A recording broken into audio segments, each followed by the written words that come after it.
Watch this space. These are the journalisms by way of critical aggregation, illuminated from the analytical research of a historiographer, neither from the Oriental nor the Occidental. Your engagement through a like, share, and subscribe will accelerate us at warp speed towards the continuation of our mission to truthfully go where no news will help them go before. Engage impulse engines. Engage. Engage. Engage. Engage. Engage. Engage. Engage. Engage. Engage. Engage. Engage. Engage. Engage. Engage. Captain. Engage emergency override. Engage. Engage. Engage. Engage forward shields, 35%. Engage. Engage the cloaking device. Engage. Of them. Engage them in conversation. Engage. Engage.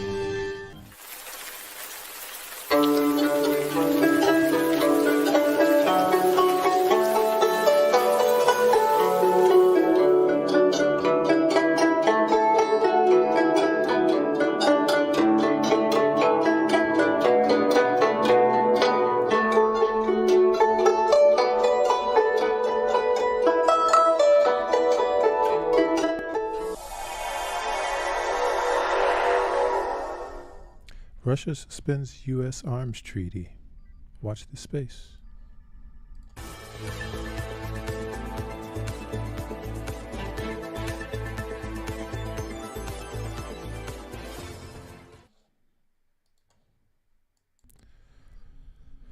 According to popsci.com, Putin is backing away from New START. Here's what that nuclear treaty does. The agreement between the U.S. and Russia caps how many nuclear weapons each country can deploy. Today, President Vladimir Putin of Russia announced that the country would suspend participation in New START, the last standing major arms control treaty between the country and the United States. Putin clarified that the suspension was not a withdrawal, but the suspension itself represents a clear deterioration of trust and nuclear stability between the countries with the world's two largest nuclear arsenals. Putin's remarks precede by a few days, the anniversary of the country's invasion of Ukraine, an entirely chosen war that has seen some concrete Russian gains, while many of Russia's biggest advances have been repulsed and overtaken. At present, much of the fighting is in the form of grinding static warfare along trenches and defended positions in Ukraine's east. It's a kind of warfare akin to the bloody fronts of World War I through the presence of drones and long-range precision artillery, lending it an undeniably modern character. Those modern weapons and the coming influx of heavy tanks from the U.S. and other countries to Ukraine put Putin's remarks in some more immediate context. While New START, specifically an agreement between the United States and Russia over nuclear arsenals, the decision to suspend participation comes against the backdrop of the entirely conventional war being fought by Russia against Ukraine, with U.S. weapons bolstering the Ukrainian war effort. A follow-up statement from Russia's Ministry of Foreign Affairs clarified that the country would still notify the U.S. about any launches of intercontinental or submarine-launched ballistic missiles, that's ICBMs, or SLBMs, and would expect the same in reverse in accordance with the 1988 agreement between the U.S. and the USSR. That suggests there's at least some ongoing effort to not turn a suspension or enforcement into an immediate crisis. To understand why the suspension matters and what future there is for arms control, it helps to understand the agreement as it stands. What is New START? New START's an agreement between the U.S. and the Russian Federation, which carries a clunky formal name. The treaty between the U.S. and America and the Russian Federation on measures for the further reduction and limitation of strategic offensive arms. The short form name, which is not really a true acronym, is instead a reference to START 1, or the Strategic Arms Reduction Treaty. It was in effect from 1991 to 2009 and which New START replaced in 2011. New START is set to expire in 2026 unless it's renewed by both countries. New START's the latest of a series of agreements limiting the overall size of the U.S. and Russian First Soviet nuclear arsenals, which at one point measured in the tens of thousands of warheads. Today, thanks largely to mutual disarmaments agreements and the limits outlined by New START, the U.S. and Russia have arsenals of roughly 5,400 and 6,000 warheads respectively. Of those, the U.S. is estimated to have 1,644 deployed strategic weapons, a term that means nuclear warheads on ICBMs or at heavy bomber bases, presumably ready to launch at a moment's notice.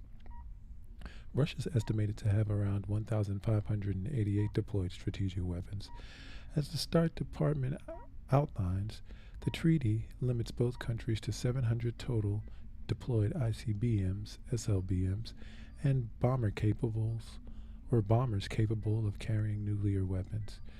Bombers are counted under the treaty in the same way as a missile with one warhead, though nuclear-capable bombers like the B-52, B-2, and soon-to-be B-21 can carry multiple warheads. In addition, the treaty sets a limit of 1,550 nuclear warheads on deployed ICBMs, deployed SLBMs, and deployed heavy bombers equipped for nuclear armaments, as well as 800 deployed and non-deployed ICBM launchers, SLBM launchers, and heavy bombers equipped for nuclear armaments. In its follow-up statement to the suspension of New START, Russia's Ministry of Foreign Affairs clarified it would stick to the overall cap on warheads and launch systems as outlined in the treaty. What will change is the end of inspections, which have been central to the trust but verify structure of arms control agreements between the U.S. and Russia for decades. The terms of New START allow both countries to inspect deployed and non-deployed strategic systems like missiles or bombers up to 10 times a year, as well as non-deployed systems up to 8 times a year. These on-site inspections were halted in April 2020 in response to the COVID-19 pandemic, and their resumption is the most likely act threatened by this change in posture. It's unclear yet if the suspension means the end of the treaty forever, though Putin taking such a step certainly doesn't bode well for its continued viability. Should New START formally end, some analysts fear it may usher in a new era of nuclear weapons productions and a rapid expansion of nuclear arsenals. While that remains a possibility, the hard limits of nuclear production, as well as decades of faded production expertise in both Russia and the U.S., means such a restart may be more intensive in time and in resources than immediately feared. Both nations have spent the last 30 years working on production of conventional forces. Ending an arms control treaty over nuclear weapons would be a gamble, suggesting nuclear weapons are the only tool that can provide security where conventional arms have failed. And here's Putin in his State of the Nation address. Теперь еще несколько слов о том, что происходит вокруг нас. Уважаемые коллеги, остановлюсь еще на одной теме. В начале февраля этого года прозвучало заявление Североатлантического альянса с фактическим требованием к России, как они выражаются, вернуться к выполнению договора о стратегических наступательных вооружениях, включая допуск инспекций на наши ядерные оборонные объекты. Ну, даже не знаю, как это назвать. Это театр абсурда какой-то. Нам известно, что Запад прямо причастен к попыткам киевского режима нанести удары по базам нашей стратегической авиации. Использованные для этого беспилотники были оснащены и модернизированы при содействии натовских специалистов. И вот теперь они хотят еще и осматривать наши оборонные объекты. В современных условиях сегодняшнего противостояния это звучит как какой-то бред просто. При этом, обращая на это особое внимание, нам проводить полноценные инспекции в рамках этого договора не дают. Наши неоднократные заявки об осмотре тех или иных объектов остаются без ответа или отклоняются по формальным основаниям. И проверить толком мы ничего не можем на той стороне.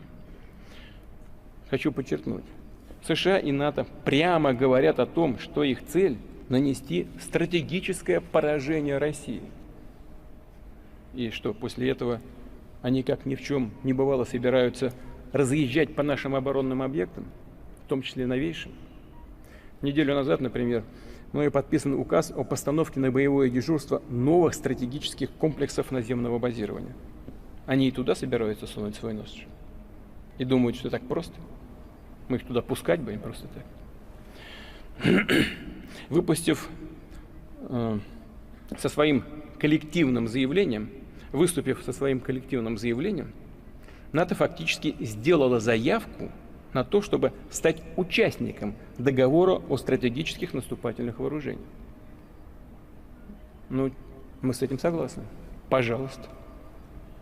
Более того, считаем, что такая постановка вопроса давно назрела. Ведь в НАТО, напомню, состоит не одна ядерная держава, США. Ядерные арсеналы также есть и у Великобритании, и у Франции. Они совершенствуются, развиваются и тоже направлены против нас. Они же тоже направлены против России. Последние заявления их лидеров это только подтверждают. Послушайте. Не учитывать этого мы просто не можем, не имеем права, особенно сегодня. Как и то, что первый договор о стратегических наступательных вооружениях изначально заключался Советским Союзом и Соединенными Штатами в 1991 году в принципиально другой ситуации, в условиях снижения напряженности и укрепления взаимного доверия. В дальнейшем наши отношения вышли на такой уровень, когда Россия и США заявили, что не считают больше друг друга противниками. Замечательно, все было очень хорошо. Действующий договор 2010 года содержит важнейшие положения о неделимости безопасности, о прямой взаимосвязи вопросов стратегических наступательных и оборонительных вооружений. Все это давно забыто. США вышли из договора ПАПРО, как известно. Все осталось в прошлом. Наши отношения, что очень важно, деградировали. И это целиком заслуга Соединенных Штатов. Именно они после распада Советского Союза приступили к пересмотру результатов Второй мировой войны, к строительству мира по-американски, в котором есть только один хозяин, один господин. Для этого стали грубо разрушать все основы мироустройства, заложенные после Второй мировой войны, чтобы перечеркнуть наследие и Ялты, и Потсдама. Шаг за шагом стали пересматривать сложившееся мироустройство, демонтировать систему безопасности и контроля над вооружениями. Спланировали и осуществили целую череду войн по всему миру. И все, повторю, с одной целью – сломать созданную после Второй мировой войны архитектуру международных отношений. Это не фигура речи. Вот так на практике в жизни все и происходит. После распада СССР навсегда стремятся зафиксировать свое глобальное доминирование, не считаясь с интересами современной России, да и с другими интересами тоже, других стран тоже. Конечно, ситуация в мире после 1945 года изменилась. Сформировались новые и быстро развиваются новые центры развития и влияния. Это естественный, объективный процесс, который нельзя игнорировать. Но недопустимым является то, что США стали перекраивать мироустройство именно только под себя, исключительно в своих собственных эгоистических интересах. Теперь через представителей НАТО подают сигналы, а по сути выдвигают ультиматум. Вы, Россия, выполняйте все, о чем договорились. В том числе договор об СНВ беспрекословно. А мы будем вести себя как заблагорассудится. Мол, нет никакой связи между проблематикой СНВ и, скажем, конфликтом на Украине, другими враждебными действиями Запада в отношении нашей страны. Как и нет громогласных заявлений, что они хотят нанести нам стратегическое поражение. Но это или верх лицемерия или цинизма, или верх глупости. Но идиотами их не назовешь, они все-таки не глупые люди. Нам стратегическое поражение хотят нанести и лезут на наши ядерные объекты. В этой связи вынужден заявить сегодня о том, что Россия приостанавливает свое участие в договоре о стратегических наступательных вооружениях.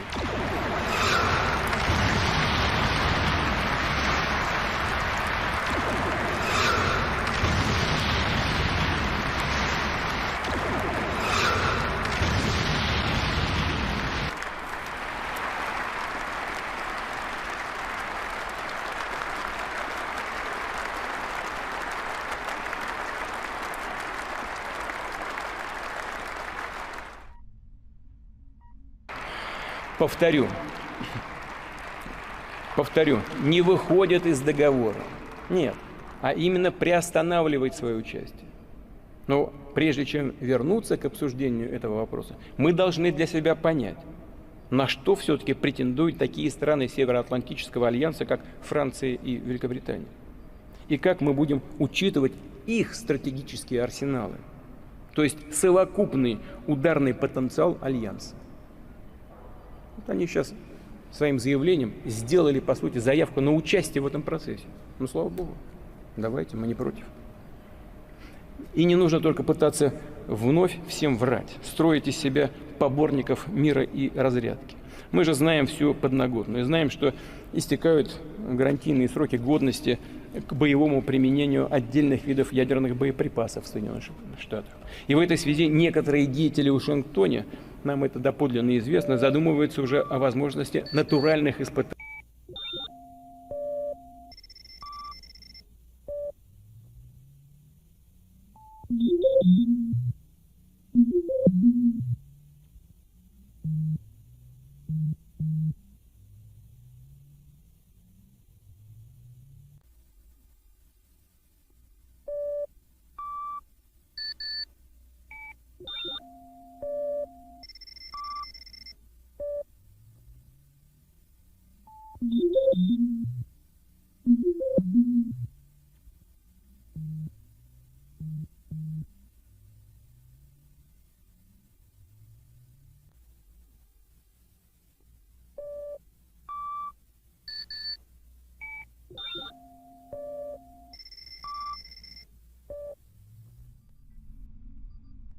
And here's another section of the speech regarding Ukraine and their history of Nazism.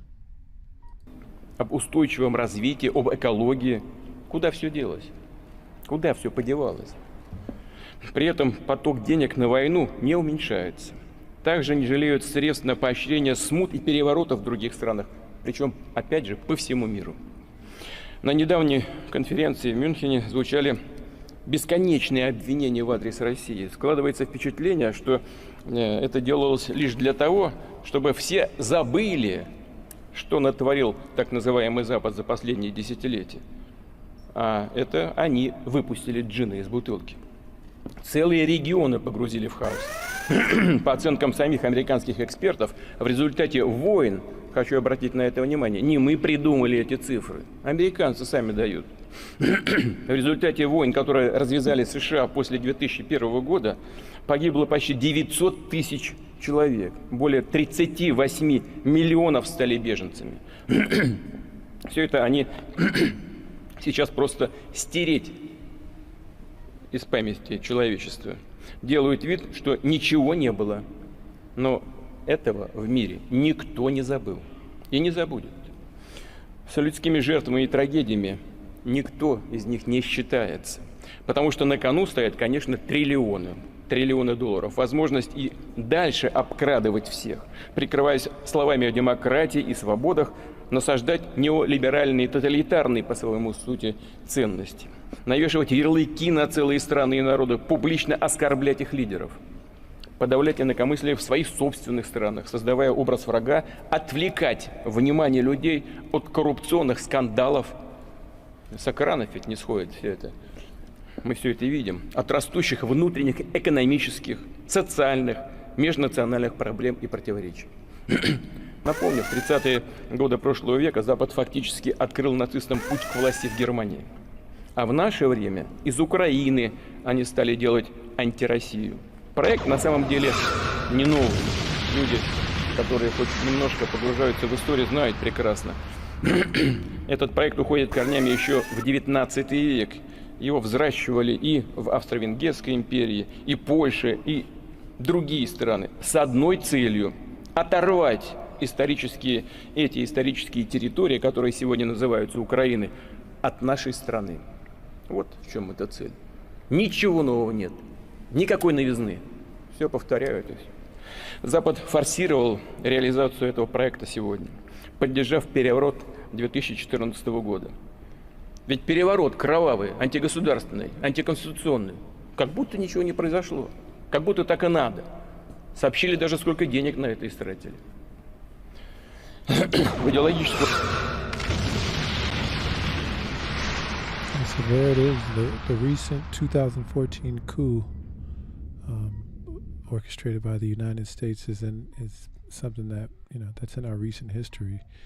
But Putin reminds us of the 30s and Ukraine and their connection to Austro-Hungarianism and Nazism. Here's some history on that. The History of Fascism in Ukraine, Part 2, the OUN during World War II, 1941 to 45. The History of Fascism. The Organization of Ukraine, or Ukrainian Nationalists, OUN, is the most successful post-war fascist group. During the war, the OUN played a major role in helping the Germans carry out the Holocaust, which claimed 1.2 million Jewish lives. They also attempted genocide against the Polish population in Volhynia and Galicia, in what's today Western Ukraine. These mass murders were carried out in the most brutal manner imaginable. I won't go into that detail. Ukraine's current Jewish president Zelensky, whose family were victims of the mass murder in Ukraine, said of Stepan Bandera, "He is a hero for a certain percentage of Ukrainians, and it's normal and it's cool. Ukrainian history has been falsified to portray the OUN as heroes, as the Organization of Ukrainian Nationalism, as heroes who battle both the Nazis and the Soviets. Yet it's not only in the madhouse that it's post-Maidan Ukraine that the history of Ukraine has been falsified. Because of the close ties to the OUN, to the American, British, German, Polish, and other governments, the OUN have also been able to make their twisted mythology into the accepted mainstream version of events. The OUN were considered too valuable by the CIA and other intelligence agencies to have their wartime crimes exposed. Equally important, the OUN became a major source for anti-Soviet propaganda, which then became mainstream history. During the Cold War, academia became a major weapon in the battle between capitalism and communism. Today, nothing's changed, and the new Cold War with Russia-Ukraine is currently the most important battleground. Shielding Western publics from the truth about the insanity and cruelty of the Ukrainian fascists the West are supporting is the main goal of the media and academia when it comes to Ukraine. Ukraine is only the most extreme example of the memory wars being waged across the former Soviet Union and the former Warsaw Pact countries of Eastern Europe, where pro-Western governments seek to turn Nazi collaborators into heroes, demonize the Soviet Union, and destroy all monuments to the role of the Soviet Union played in defeating fascism. I'll be relying mainly on the brilliant work Stepan Bandera, The Life and Afterlife of a Ukrainian Nationalist Fascism, Genocide and Cult, by Grzegorz Rosalinsky-Lieb, the first critical and scholarly account of the history of the OUN. Ironically, his book was released just before the start of the 2014 civil war, and Ukrainian nationalists did everything they could to prevent the book from being published, waging a public campaign against the author.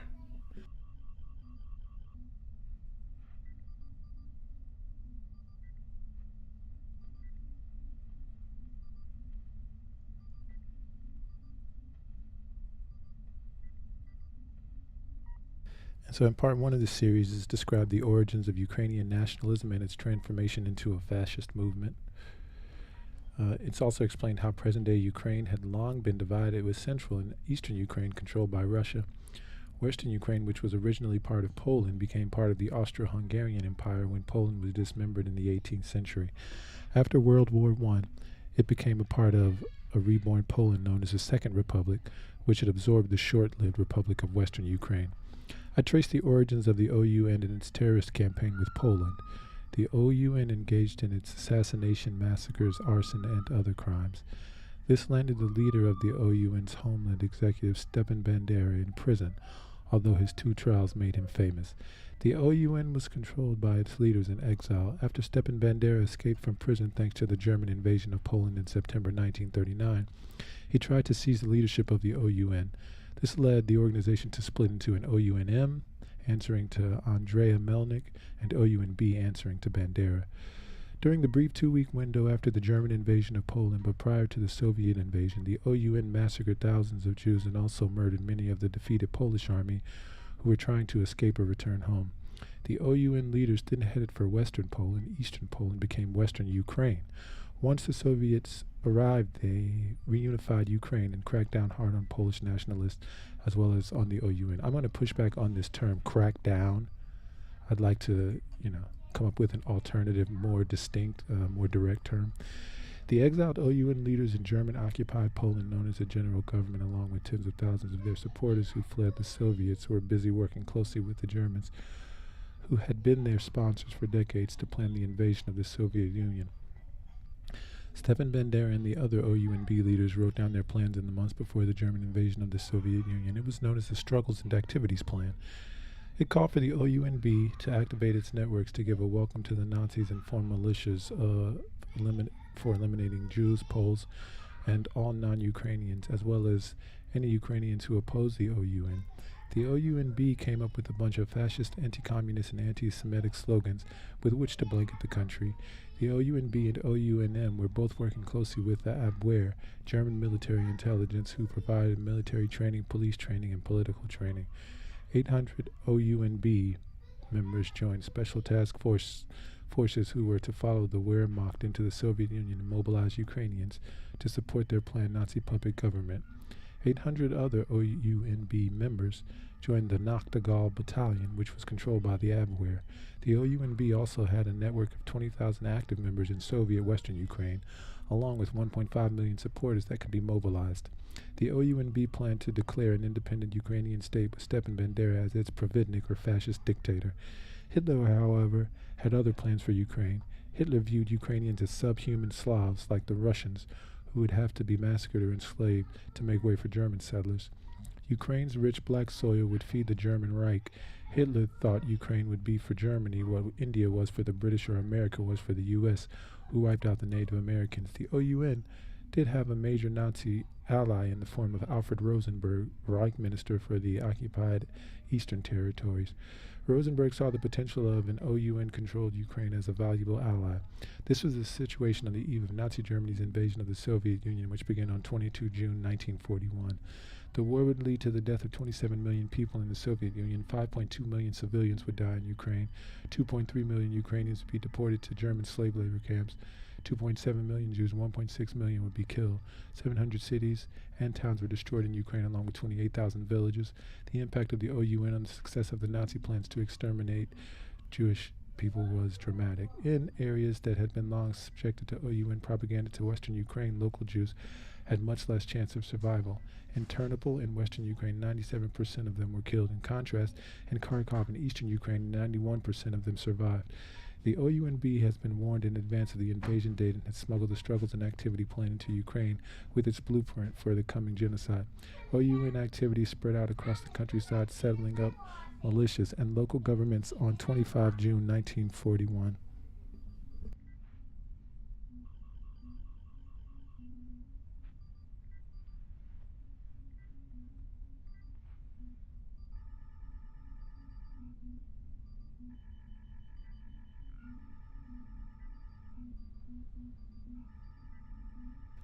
On 25 June 1941, the OUN-B tried to stage an uprising in Lviv, but it was crushed by the Soviets. Sometimes the OUN-B forces would attack the retreating Red Army. However, they usually waited until the Red Army retreated before entering an area. On 30 June 1941, the Wehrmacht entered the city, including the Ukrainian Nachtigall Battalion, whom locals greeted with flowers, calling the Stepan Bandera Battalion.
The Nachtigall Battalion seized control of the radio station and began broadcasting Nazi and OUN propaganda. That morning, the Germans in the OUN discovered that the Soviet secret police, the NKVD, had massacred its political prisoners when the German invasion began to prevent them from collaborating with the Germans. Many were doubtless OUN members killed before they could carry out horrific crimes, and this happened in a number of areas and was used by the OUN to scapegoat the Jewish population for the killings. They were falsely accused of being NKVD informants and blamed for the victims' death. This would be the pattern across western Ukraine, where there had been no recent executions. Those executed in the terror years earlier were dug up to inflame the masses. Thus, already on the 30th June 1941, small-scale massacres of Jews of Lvov began. That night at 8 p.m., Yaroslav Stetsko had held a ceremony in which he declared a new Ukrainian state under the leadership of Stepan Bandera.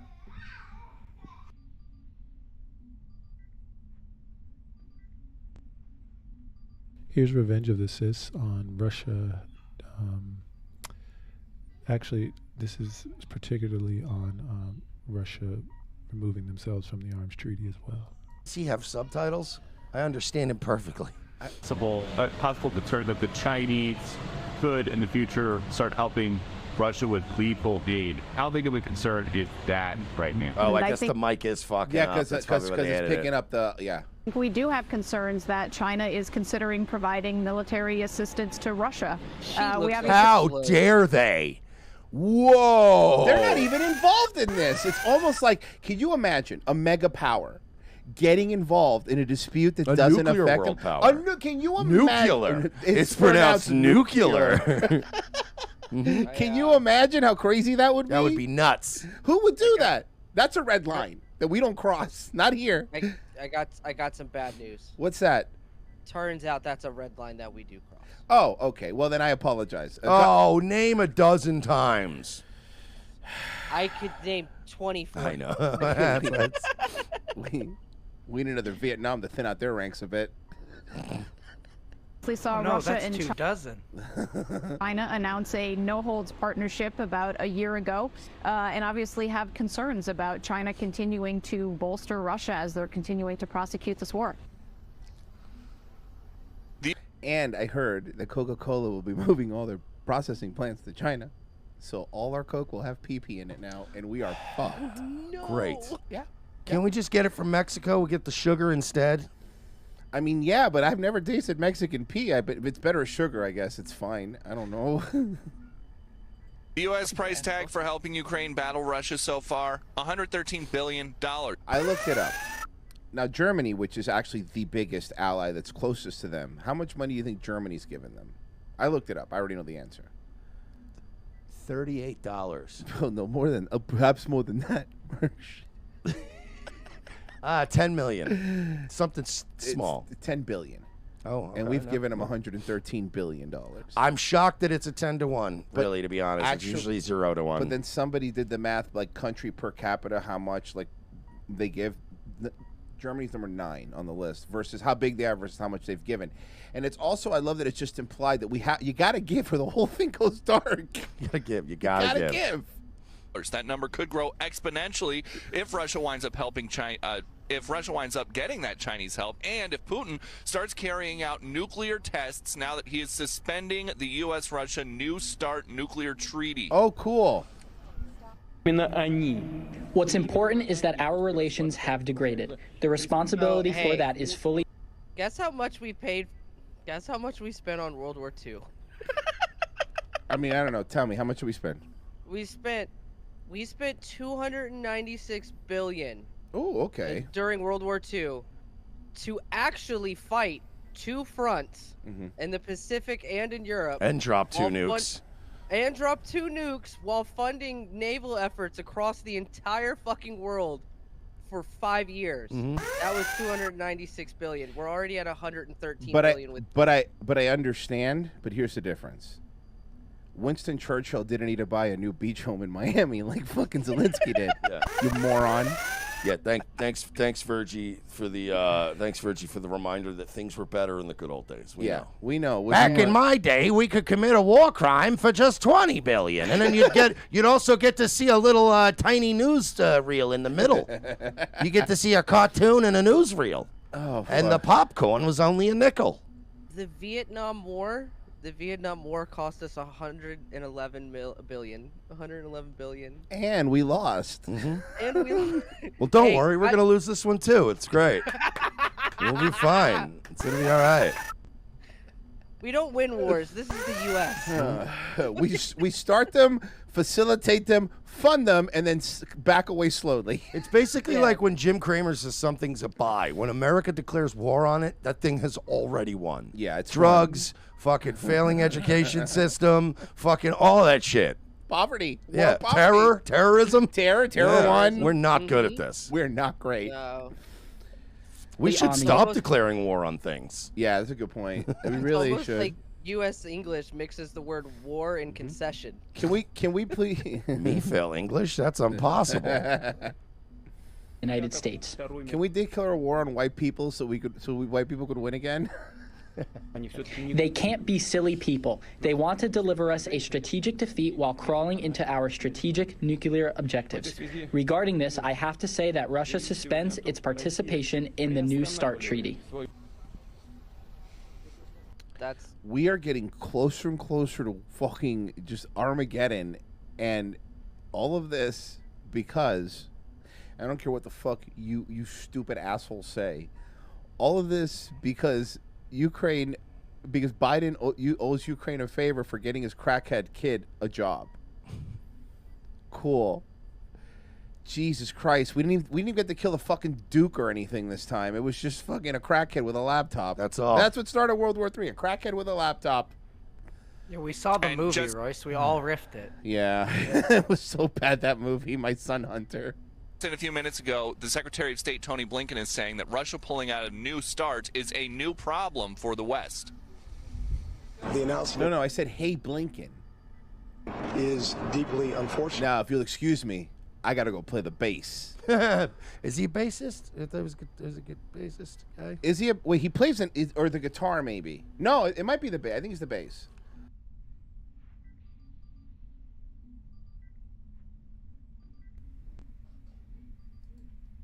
And we have Secretary General of NATO, Jens Stoltenberg.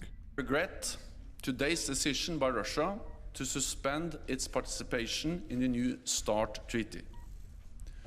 Over the last years, Russia has violated and walked away from key arms control agreements. With today's decision on New START, the whole arms control architecture has been dismantled.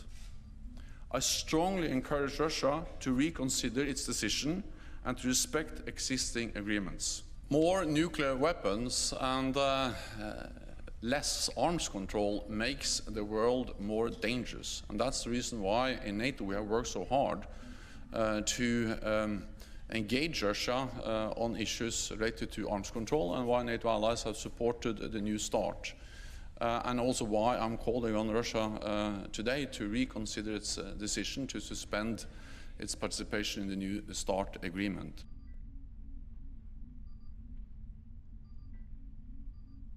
And from Al Jazeera, 10 times countries decided to exit international agreements. With Russia suspending its participation in the New START treaty on nuclear arms, we look at other examples of countries changing their minds. Russian President Vladimir Putin announced on Tuesday that Russia would suspend participation in the New START treaty, the last central pillar of post-Cold War nuclear arms control between Moscow and Washington, which limits their strategic nuclear arsenals. Signed in 2010, the New START treaty caps the number of strategic nuclear warheads that the U.S. and Russia may deploy, and the deployment of landed submarine-based missiles and bombs to deliver them. Here are some other recent examples of international powers deciding to step away from important agreements. November 2016, Russian President Vladimir Putin signed a decree to withdraw Russia from the ICC, the International Criminal Court, which prosecutes war crimes, genocide, and crimes against humanity. October 27, Burundi became the first country to withdraw from the ICC amid accusations that the court focuses too much on the African continent.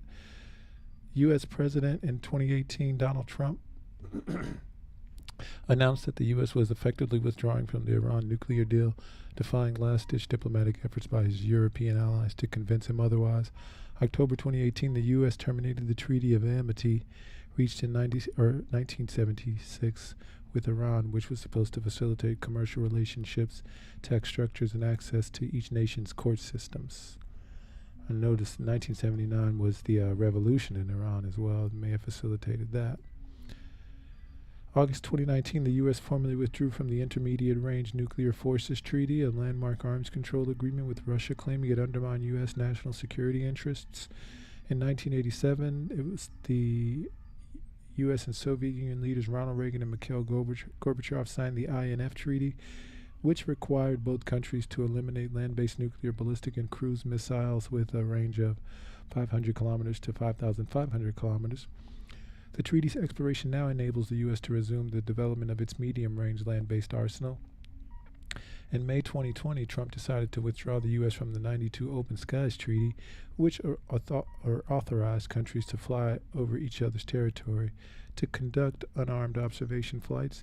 November 2020, the U.S. formally exited the Paris Agreement, fulfilling Trump's old promise to withdraw the world's second-largest greenhouse gas emitter from the global pact to fight climate change.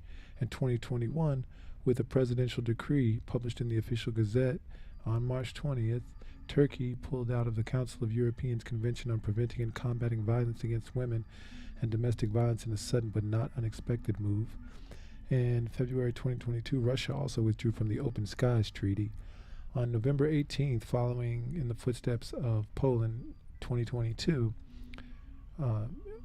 Poland, Spain, Netherlands, France, Slovenia, and Germany, Luxembourg, the seventh country to announce plans to withdraw from the Energy Charter Treaty, the ECT, on international cooperation in the energy sector. That was November 2022. And from CGTN, U.S.-Russia should resume implementation of New START Treaty, the UN chief says. UN Secretary General Antonio Guterres on Tuesday called on the U.S. and Russia to resume the full implementation of the new Strategic Arms Reduction Treaty, the New START.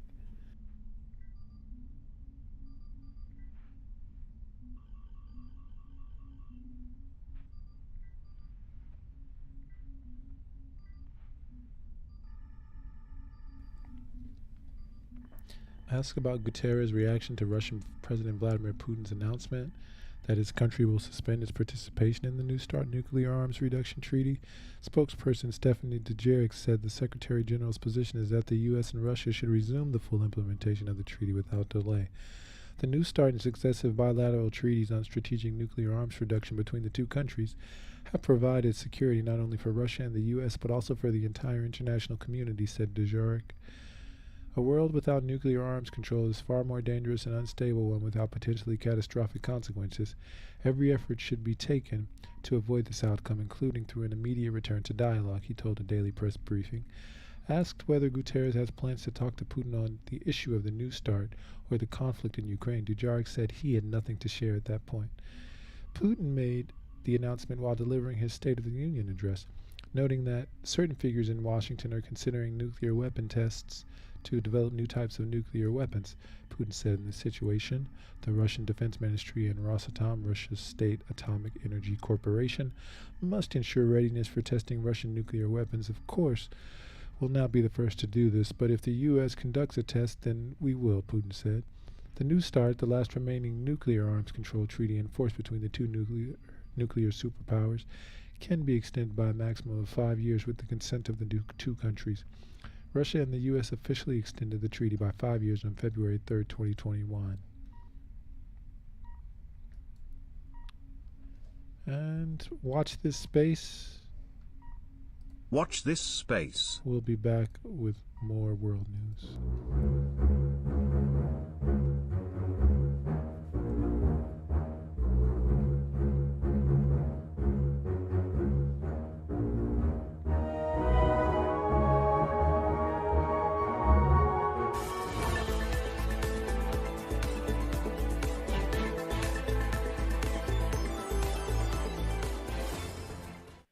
Xi Jinping to visit Moscow for summit with Putin.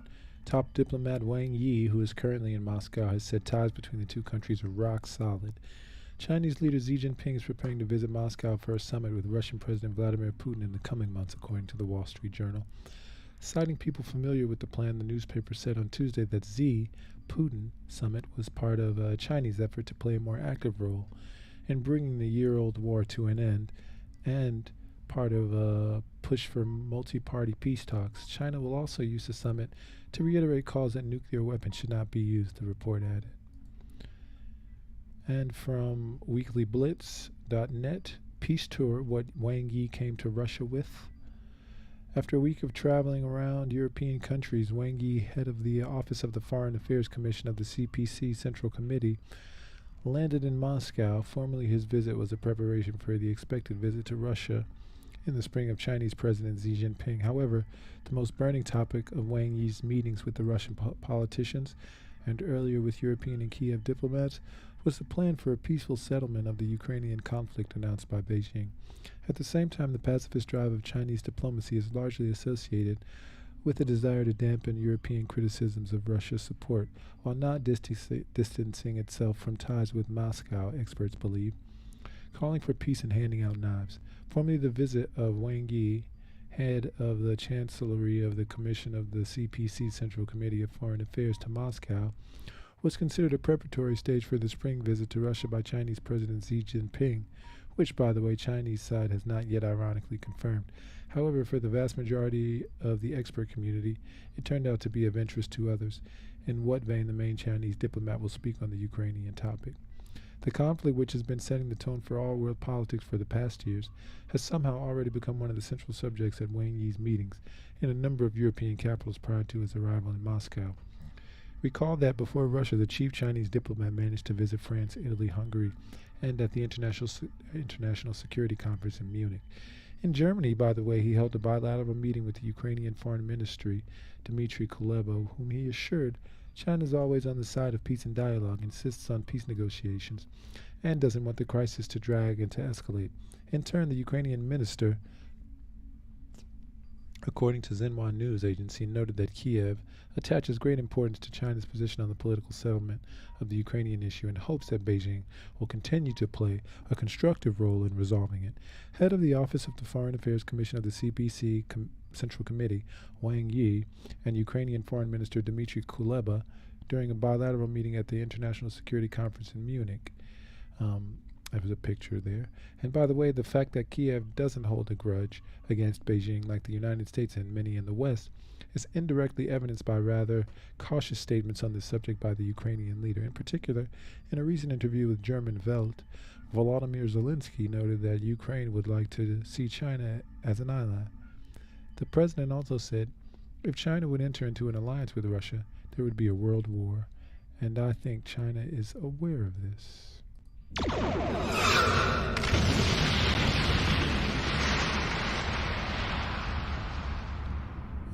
I presume this is Wang Yi meeting Nikolai Patrushev in Moscow. China and Russia have agreed to continue to step up cooperation within multilateral frameworks and do more to improve global governance. The consensus was reached during a meeting in Moscow between China's senior diplomat Wang Yi and Nikolai Patrushev, Russia's Secretary of Security Council. The two expressed their willingness to jointly practice true multilateralism, oppose all forms of unilateral bullying, and promote democracy in international relations. They say peace and stability in the Asia-Pacific region should be firmly maintained. They opposed the introduction of a Cold War mentality. Also on the agenda was the Ukraine issue. Wang and Patrushev are leading the mechanism of the strategic security consultation between the two countries. Watch this space. Watch this space, and remember, your engagement through a like, a share, and a subscribe will accelerate us at warp speed towards our mission and the continuation thereof, to truthfully go where no news will have been going before.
Palestinian resistance blasts PA for submitting to U.S.-Israeli demands. Gaza-based factions condemned the leadership in Ramallah for withdrawing an anti-settlement bill at the UN and called for a national strategy to rebuild the Palestinian political system. Palestinian resistance groups on 20 February condemned the decision by the PA to withdraw a proposed bill for the UNSC against the expansion of illegal settlements in the occupied West Bank.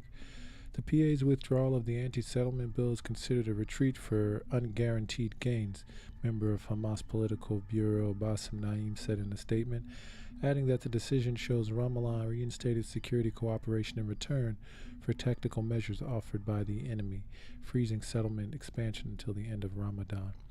The Hamas official is also called for national action to remove the PA from the seat of power. It's time to reach a national agreement based on national strategy and rebuild the Palestinian political system based on goals to achieve the freedom, independence, and return ambitions, he said. Similarly, the PIG, the Palestinian Islamic Jihad, issued a statement criticizing the PA for their submission to use pressure, highlighting that bending the knee to Washington's diktats has only allowed Tel Aviv to expand illegal settlements and intensify apartheid measures. The settlement deals and any political understandings that are being talked about will not benefit the Palestinian people, and all previous facts have been that the Israeli occupation takes these understandings as a cover to pass settlement annexation schemes and evade responsibility for its crimes and aggression, PIG spokesman Tariq Selmi told Safan news agency. He also highlighted that the PA helped disrupt the international move to reject Israeli human rights abuses by submitting to U.S. pressure. On Monday, the UAE informed the UNSC of its decision to drop a planned vote on a draft resolution against Israel's expansion of illegal settlements after reaching an agreement with the PA under the auspices of the U.S. Anonymous Israeli and U.S. officials revealed that the PA President Mahmoud Abbas agreed to stop pursuing the anti-settlement bill at the UN in exchange for Tel Aviv temporarily suspending unilateral actions in the occupied West Bank. Over recent years, the PA has lost much of its credibility in the West Bank due to its deep security ties with Tel Aviv. In contrast, Gaza-based factions like the PIJ have gained support across the occupied territories. U.S. news with outlet Axios on Tuesday revealed that the senior aides of Israel Prime Minister Benjamin Netanyahu and Abbas have been holding secret talks for months to de-escalate rising tensions in the occupied West Bank. And from Memo, Hamas condemns PA's withdrawal of anti-settlement bill at UN. Hamas yesterday condemned the Palestinian Authority decision to withdraw a bill planned to be proposed to the UN Secretary Council against illegal Israeli settlements. The PA's withdrawal of the anti-settlement bill is considered a retreat for unguaranteed gains, a member of Hamas Political Bureau Bassem Naim said in a statement. The PA canceled an important legal step and reinstated security cooperation in return for tactical measures offered by the enemy, freezing settlements until the end of Ramadan. Naim called for national action to remove the PA's leadership and replace it with one agreed upon by national consensus. It's time to reach a national agreement based on national strategy and rebuild the Palestinian political system based on goals to achieve the freedom, independence, and return ambitions, he said. The UAE yesterday informed the UNSC of its decision to no longer call for a vote on a draft resolution against Israel's expansion of illegal settlements, agreeing with the PA to drop the opposition following intervention by the U.S. According to anonymous Israeli and U.S. officials, if PA President Mahmoud Abbas promised not to turn to the United Nations to oppose Israel in its decision, Tel Aviv would freeze the settlement expansion plans it had announced. As part of the alleged deal, Israel also reported agreed to temporarily suspend unilateral actions in the occupied West Bank, such as the announcement of new settlement buildings for several months. The demolitions of Palestinian homes and Palestinian evictions will also be suspended for a few months, and the number of Israeli military raids in Palestinian cities and camps will decrease. Israel apparently also agreed to several economic steps to increase Palestinian tax revenues by over $60 million a year, and the PA agreed to start implementing the security plan put forward by the U.S. to restore its control over the West Bank cities of Jenin and Nablus, as well as start talks on resuming security coordination with Tel Aviv. As official or unofficial in the Israeli Prime Minister's office, however, denied the significance of the deal, asserting there are no understandings. We finished all the building plans for settlements last week and had no intention of convening the committee to approve new ones in the next 3 months anyway. And From Al Jazeera, PA backtracks on UN resolution against Israel amid U.S. pressure. The UAE, which had drafted the resolution along with the PA officials, has dropped the resolution in the vote apparently amid U.S. pressure, reports say. The Palestinian Authority has backtracked on pushing for a United Nations Security Council draft resolution condemning illegal Israeli settlement activity from pressure, after pressure from Washington, according to several reports. The UNSC session, which will focus on the situation in the Middle East and the question of Palestine, is set to take place on Monday at 10 a.m. in New York City. And the Reuters news agency said on Monday that the United Arab Emirates, which had drafted the resolution along with PA officials, informed the UNSC that the resolution and the vote would be dropped. Reports by several other U.S. and Israeli news outlets citing diplomatic sources said the PA agreed to drop the pursuit of the vote amid pressure from the U.S. government, including promises of a financial aid package, as well as a temporary suspension of announcements on new Israeli settlement units and Palestinian home demolitions. Blinken reiterated an offer to the Palestinians for a U.S. package of incentives to entice them to drop or at least delay the resolution. The Associated Press said in a report published on Sunday, citing diplomats familiar with the conversations. These incentives included a White House meeting for Abbas with President Joe Biden movement on reopening the American consulate in Jerusalem and a significant aid package. The report continues, adding that Abbas was non-committal. Another report published by the Axios news website said that in addition, Israel agreed to several economic steps that will increase Palestinian tax revenues by more than $60 million a year. Security coordination with Israel. The website also said that PA agreed to start talks on resuming security coordination with Israel, a controversial policy which includes sharing intelligence information about activists and publicly stating it is helping Israel thwart attacks. The PA suspended the security coordination in the wake of a deadly Israel raid on the Jenin refugee camp last month. It added that PA started to implement a security plan put forward by U.S. officials to restore its control in the West Bank cities of Jenin and Nablus, where Palestinian armed resistance has been growing for more than a year. The PA has not released any official statement about the reports, but local media quoted a Fatah official as saying that the steps that will be taken by the Palestinian Authority will serve only the interest of the Palestinian people. Al Jazeera reached out to PA officials but didn't receive a response by the time of the publication.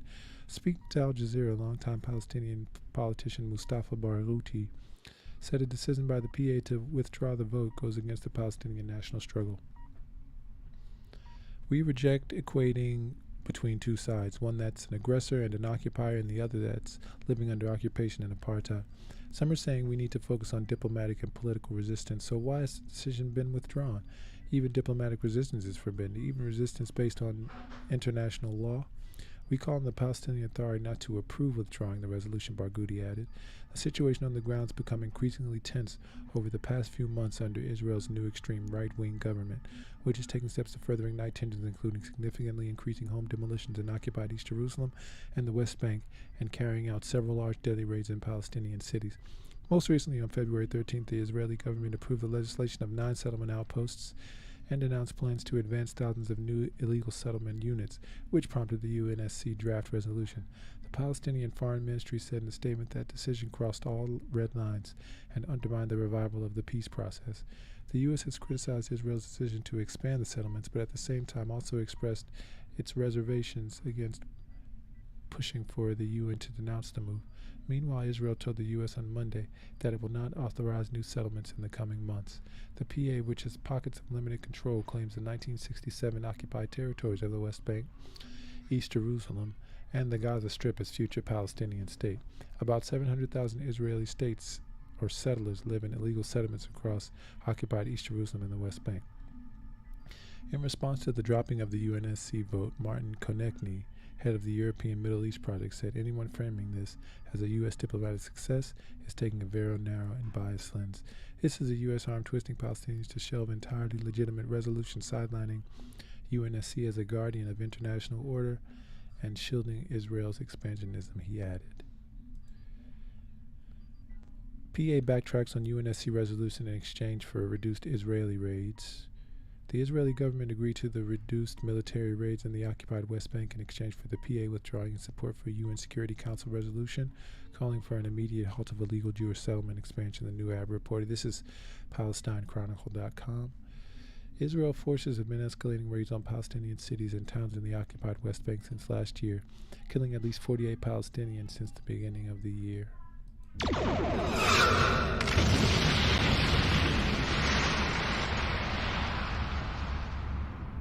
As part of the alleged deal, Israel also agreed to not authorize new settlement expansion in the occupied West Bank, a move according to Israel reports that Israel won't or wasn't planning to do anything or anyway since the Israeli army's body in charge of new settlement building convenes every 3 months. According to Israeli reports, Israel has also agreed to freeze the expulsion of Palestinians from their homes in Jerusalem for several months, as well as agreeing to several economic steps to increase the PA's tax revenues by more than $60 million a year. The alleged deal was sponsored by the U.S., which committed its own part to inviting Palestinian President Mahmoud Abbas to Washington later this year. Reportedly, the PA agreed to implement the U.S. security plan to reinforce the PA's control over the northern occupied West Bank, where Palestinian resistance groups have been confronting Israeli forces in recent months. Moreover, the PA agreed to a non-binding condemnation of Jewish settlement expansion at the UN while putting on hold moves to seek a United Nations Security Council resolution to condemn Israel.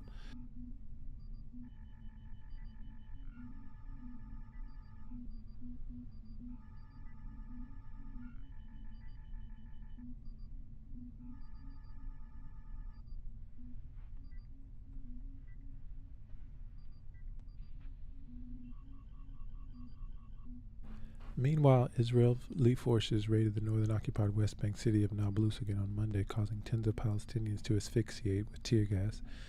The Nablus-based Palestinian armed group The Lionton released a brief statement on its Telegram channel at 1:59 a.m., announcing that its fighters were engaging Israeli forces with gunfire.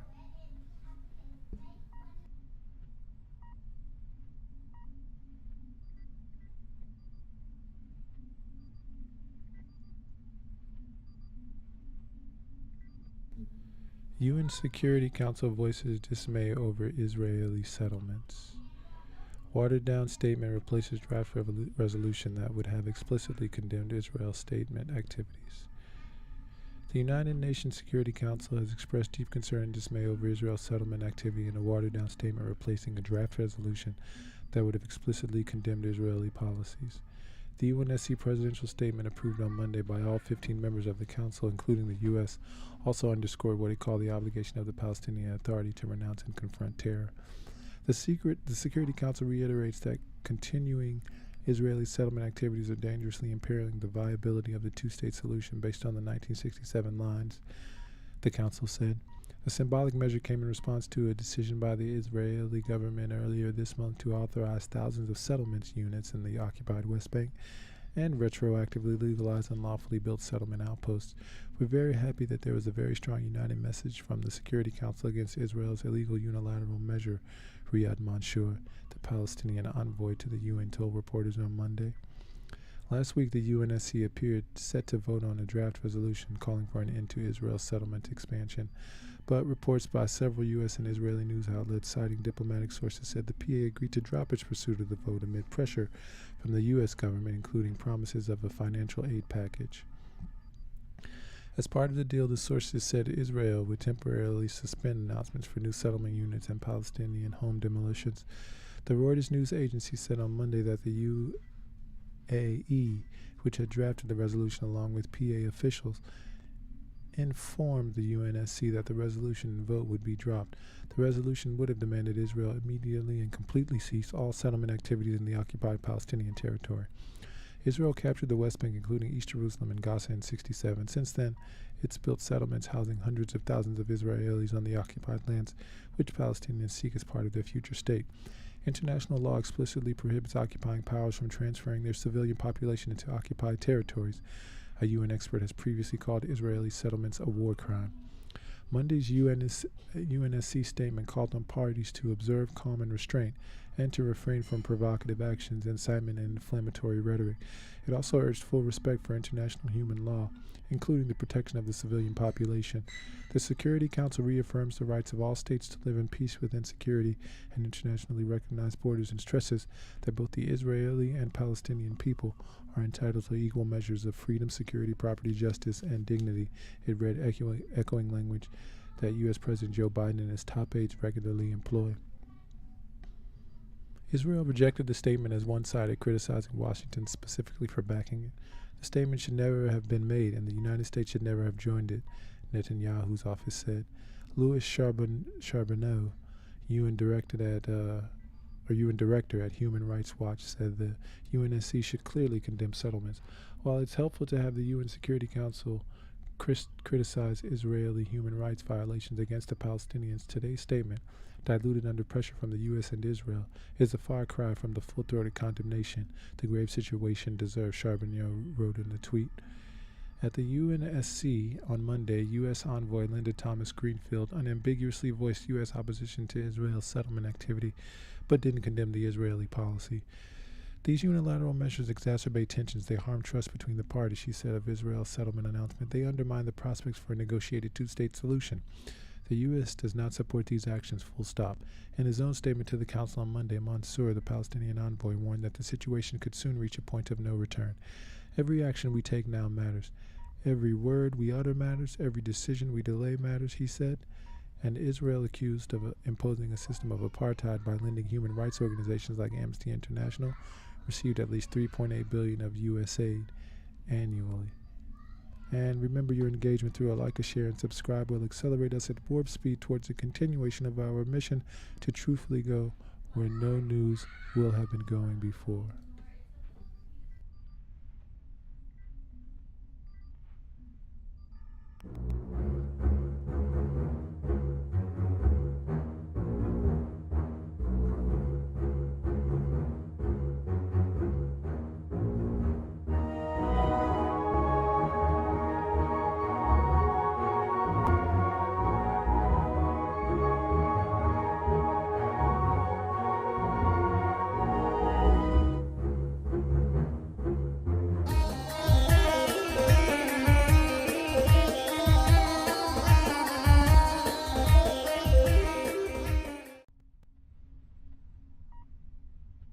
Al-Aqsa unrest, Judaizing Jerusalem, Israel's demographic plan to ethnically cleanse the holy city. The most right-wing government in Israel's history is committed to advancing the Judaization of Jerusalem, including demolishing the Al-Aqsa Mosque and diminishing the Arab demographic in Al-Quds. Jerusalem has been a sticking point in attempts to find a political situation between Palestinians and their occupiers ever since the onset of the Arab-Israeli conflict. Yet, the situation involving the holy city and its Al-Aqsa Mosque has reached a critical turning point since the recent ascension of ultra-right-wing Zionist parties to power in Israel. On 3 January, Itamar Ben-Gvir, the head of the Otzma Yehudit party, its Jewish power party, fulfilled his election promises by storming the courtyards of Al-Aqsa Mosque under official Israeli security cover. In doing so, the extremist Minister of National Security became the first official figure to take such a step since former Prime Minister Ariel Sharon's similar action in 2000, which triggered the Second Intifada, also known as the Al-Aqsa Intifada. Storming Al-Aqsa, a calculated move. Many political analysts agree that Ben-Gvir's storming of the mosque, which was coordinated by the Israeli Police and General Security Agency Shin Bet, and with the prior knowledge of Prime Minister Benjamin Netanyahu, signals the new government's policy towards the city of Jerusalem and Al-Aqsa. They say that the most right-wing and extreme government in the history of Israel in this process of strengthening illegal settlements and changing the historical status of Al-Aqsa Mosque.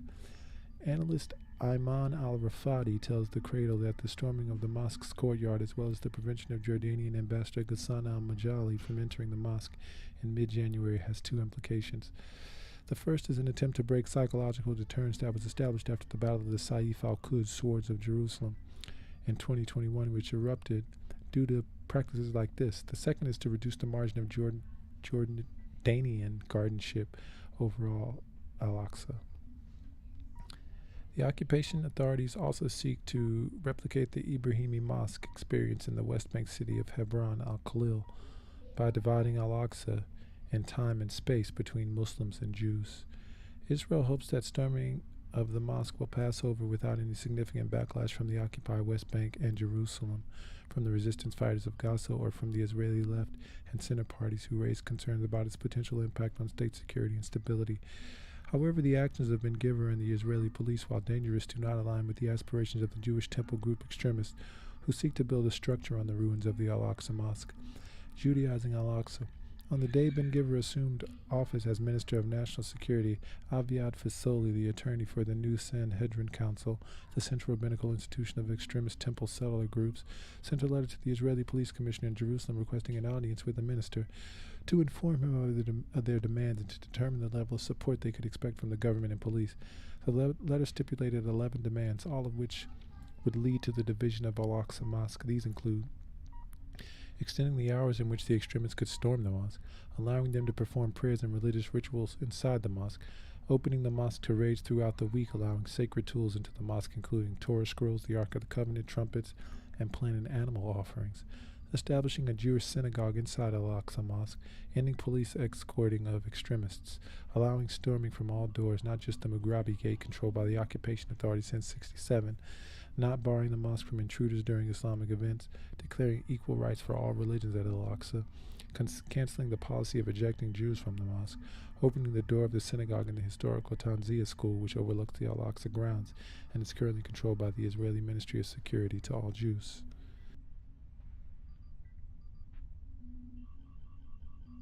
In April 2022, the Temple Group extremists began a campaign to obtain permission for performing the Passover sacrifice in Al-Aqsa. The Returning to the Temple Mount movement, led by an extremist Jewish settler named Raphael Morris, sent a message to Ben-Gvir in early January, asking for his help in facilitating the slaughter of the Passover offering in the courtyards of the mosque. In their letter, the group stated that the formation of a real right-wing government is a golden opportunity to return to the crown to its former glory and to renew the Passover sacrifice for the first time in about 2,000 years. They believe that this act will be recorded in the passages of history, or in the pages of history, as the beginning of the building of the Third Temple.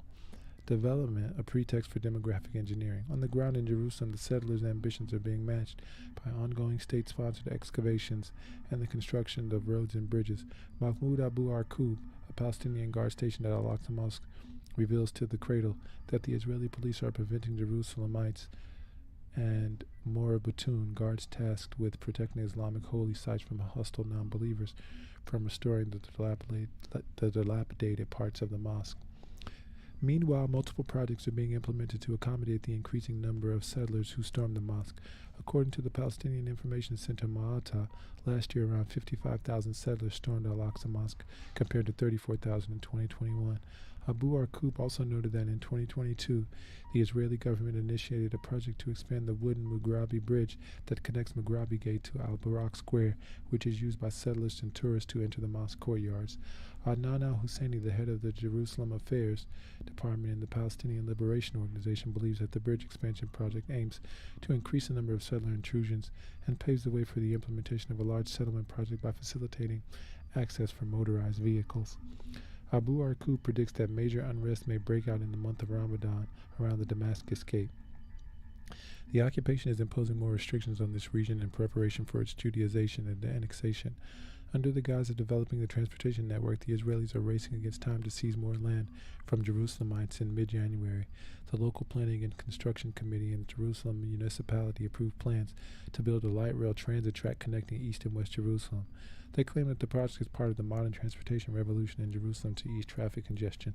However, Jerusalemite researcher Nevin Najib posits that the track, set to be completed in 2028, will provide an excuse for the occupation municipality to seize more land and properties belonging to Jerusalemites.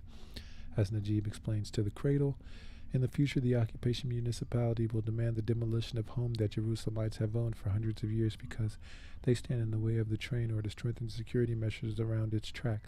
This scenario was previously implemented by the occupation in the town of Shuafa 9 years ago, when dozens were forced to leave their homes under the same pretext. In parallel, the occupation authorities and temple groups continue to excavate tunnels beneath the Al-Aqsa Mosque.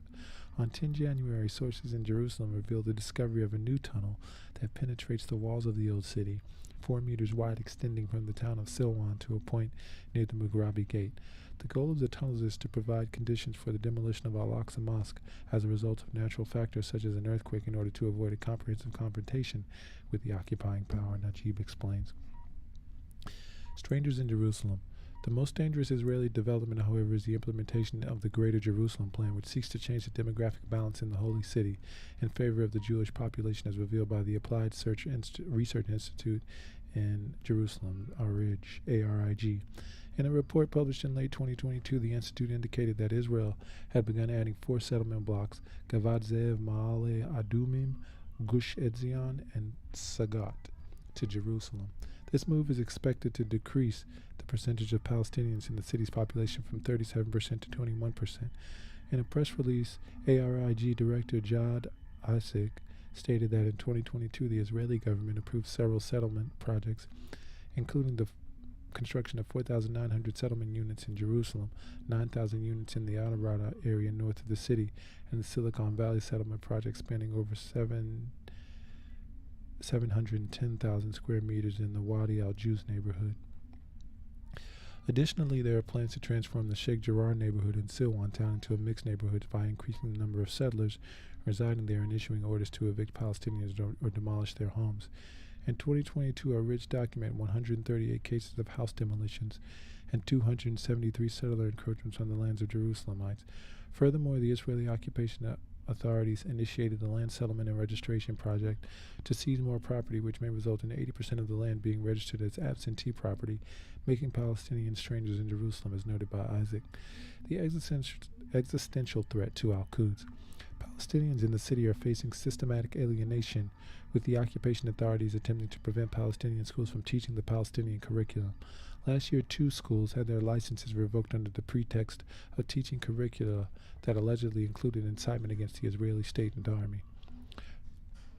Approximately 45,500 students in Jerusalem attending 146 schools affiliated with the Palestinian educational system are at risk of being forced to study the Israeli curriculum, according to the Faisal Husseini Foundation.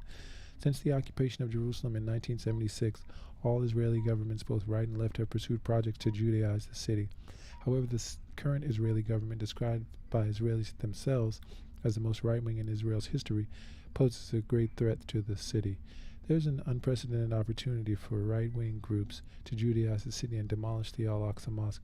Such a step is likely to ignite another conflict that may escalate into a major regional war, as leaders of resistance movements in Palestine, Lebanon, and elsewhere have repeatedly warned. And from the Gulf Times, settlers renew storming of Al-Aqsa Mosque under protection of occupation police. Israeli settlers renewed Tuesday their storming of Al-Aqsa Mosque under heavy protection by the Israeli occupation police. Dozens of settlers stormed Al-Aqsa Mosque from Mughrabi Gateside, carried out provocative tours, listened to explanations about the alleged temple, and performed Talmudic rituals on the eastern side of the mosque amid provocation of worshippers, Palestinian news agency Wafa reported. The occupation police continued to impose restrictions on the entry of Palestinians from Jerusalem and the occupied interior of the Blessed Mosque, checked their IDs and detained some of them at external gates. The Jerusalemites renewed their calls to intensify presence at Al-Aqsa Mosque to thwart the settlers' incursions and their Judaization plans in the city of Jerusalem.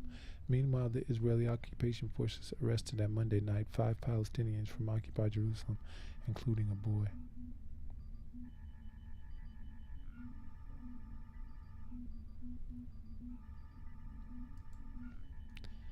From ICNA.ir, mosques in Britain taking part in Awareness Week about Al-Aqsa Palestinians. Hundreds of mosques in Britain are participating in a week of action to raise awareness about Al-Aqsa Mosque and the plight of the Palestinian people in the face of Israeli actions. Al-Aqsa, located in the old city of Jerusalem, Al-Quds is the 3rd holiest site in Islam. Communities on 5 continents have taken part in educational talks, worships, and children activities. The Friends of Al-Aqsa campaign group, which organized the event, said, FOA Chairman Dr. Ismail Patel said, in the context of increasing Israeli threat to Al-Aqsa, it's incredible to see many individuals and communities coming together to spread awareness of Al-Aqsa and the plight of Palestinians. The mosque, which is administered by Jordan, sits on a compound referred to by Jews as Temple Mount, the holiest place in Jewish faith. Recent years have seen incursions by ultra-nationalist Israeli settlers into the compound to pray and provocation of Muslims in Palestine and around the world, and the Israeli government frequently restricts access to the mosque, sometimes blocking the entrances to the complex. And from EnglishAlArabiya.net, UNSC dismayed by Israeli settlement plans, stresses upholding Al-Aqsa status quo. The UN Security Council expressed on Monday deep concern and dismay with Israel's last week announcement of further construction and expansion of settlements on occupied Palestinian territories. The Security Council reiterates that continuing Israeli settlements activities are dangerously imperiling the viability of the two-state solution based on the 1967 lines, said the UNSC presidential statement, agreed by consensus of all 15 members.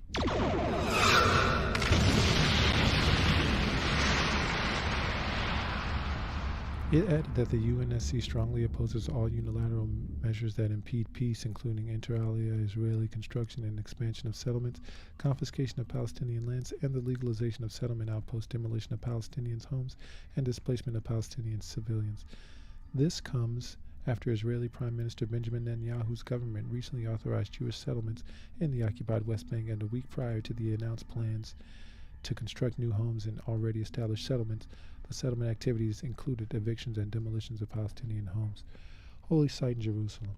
The UNSC also called for upholding unchanged the historic status quo at the holy sites in Jerusalem in word and in practice, and emphasized the special role of Jordan in this regard. This in light of last month's controversial visit of Israeli National Security Minister Itamar Ben-Gvir to Jerusalem's Al-Aqsa Mosque, the third holiest site in Islam and the most sacred site for Jews, who refer to it as the Temple Mount. The visit enraged Palestinians and caused an uproar amongst Arab leaders, who condemned the incursion and demanded Netanyahu's government respect the status quo of Al-Aqsa Mosque and respect Jordan's role as the custodian of a Muslim holy site in Jerusalem. The historic status quo of Al-Aqsa Mosque dictates that Muslims can visit the holy site at specific times. They, however, cannot pray there. That should say that Jews can visit the holy site.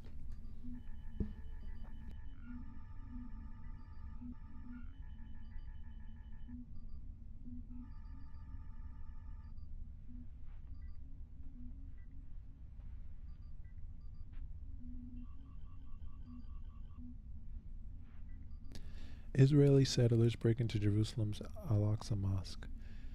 Dozens of fanatic Israeli settlers Monday morning broke into the compounds of Al-Aqsa Mosque under heavy protection from the Israeli police, Islamic Waqf confirmed. The Waqf said that settlers divided into groups raided the Holy Islamic Mosque from Al-Maghriba Gate and took provocative tours in its compounds. It added that the extremists performed Talmudic rituals in the eastern part of the mosque.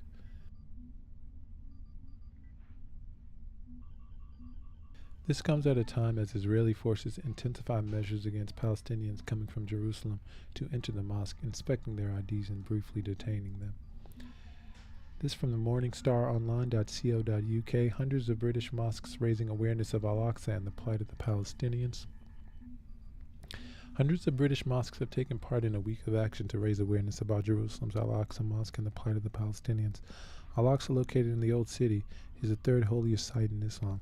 Communities on 5 continents have taken part in educational talks, workshops, and children activities. The Friends of Al-Aqsa campaign group, which organized the event, said. FOA Chairman Dr. Ismail Patel said, in the context of increasing Israeli threat to Al-Aqsa, it's incredible to see so many individuals and communities coming together to spread awareness of Al-Aqsa and the plight of Palestinians. The mosque, which is administered by Jordan, sits on a compound referred to by Jews as the Temple Mount, holiest place in Jewish faith. Recent years have seen incursions by ultranationalist Israeli settlers into the compound to pray and provocation of Muslims in Palestine and around the world, and the Israeli government frequently restricts access to the mosque, sometimes by blocking the entrances to the complex. Let's see, and then we have Senior Al-Azhar official Sheikh Mohammed Al-Douani at Arab League's Jerusalem Summit.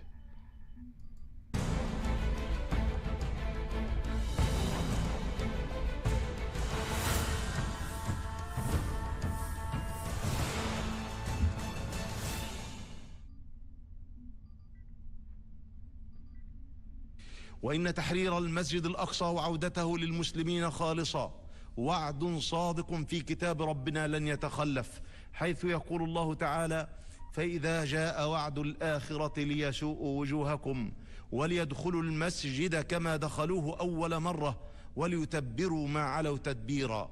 فعودة الأقصى للمسلمين قضية محسومة لا يخفى علينا إلا وقتها ولعله قريب إن شاء الله. إن من أعاجيب زماننا ونحن في عصر يتغنى بالحرية والديمقراطية أن تقر المؤسسات الدولية والهيئات الأممية وتشهد مواثيقها ومعاهداتها بأن المسجد الأقصى مسجد إسلامي عربي تحت الاحتلال، ثم لا يتحرك لهم ساكن وهم يرون هذه الانتهاكات وما يجري من حفريات لتخريب بنيانه ومحاولات لطمس هويته وتغيير واقعه وسعيهم لهدم حائط البراق الذي يسمونه كذبا حائط المبكى. ألا فليعلم الصهاينة ومن يقف خلفهم أن المسجد الأقصى إسلامي عربي كان وما زال وسيبقى. وإن ظن هؤلاء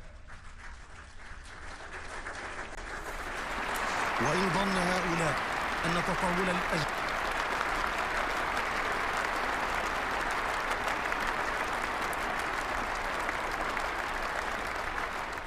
وتزييف التاريخ وتغيير الواقع سينسي العرب والمسلمين قبلتهم الأولى فهم واهمون. وعلى الدول الكبرى أن تكيل بمكيال واحد في تعاملها مع قضايا العالم، وأن تكف عن الانحياز والدعم المطلق لهذا الكيان الغاصب الذي غرسوه في بلادنا. وقبل أن أختم كلمتي أحب أن أؤكد ثبات الأزهر على موقفه من القضية الفلسطينية، وأصوغ رسائل مهمة أزهرية إلى المجتمعين المحلي والدولي. أولا، إن فلسطين وعاصمتها القدس ستحرر إن لم يكن على أيدينا فعلى أيدي أبنائنا أو أحفادنا، ذلك وعد غير مكذوب. Your engagement through a like, a share, subscribe will accelerate us at warp speed towards the continuation of our mission to truthfully go where no news will have been going before.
Today's unemployment figures show the economy is moving in the right direction. The drop in unemployment is one more sign that the economy is strengthening.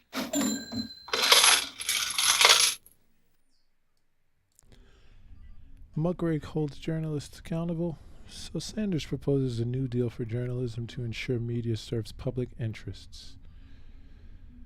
Appearing on Face the Nation on CBS Sunday, U.S. Senator Bernie Sanders discussed a number of issues he covered in his upcoming book, It's Okay to Be Angry About Capitalism, including his proposal to ensure the news media acts in the interest of the general public and not wealthy corporations and powerful interest groups. Margaret Brennan described his proposal as a new deal for journalism. As some European countries do, the Vermont independent senator said the U.S. should have nonpartisan public funding of media to ensure local news outlets can stay afloat and keep communities informed about their city council, their school board. Such a system would also prevent news networks like CBS from relying on advertising dollars, which Medicare for All advocates have blamed for playing a role in the corporate media's hostility towards a nationalized healthcare system and other progressive proposals for the public good.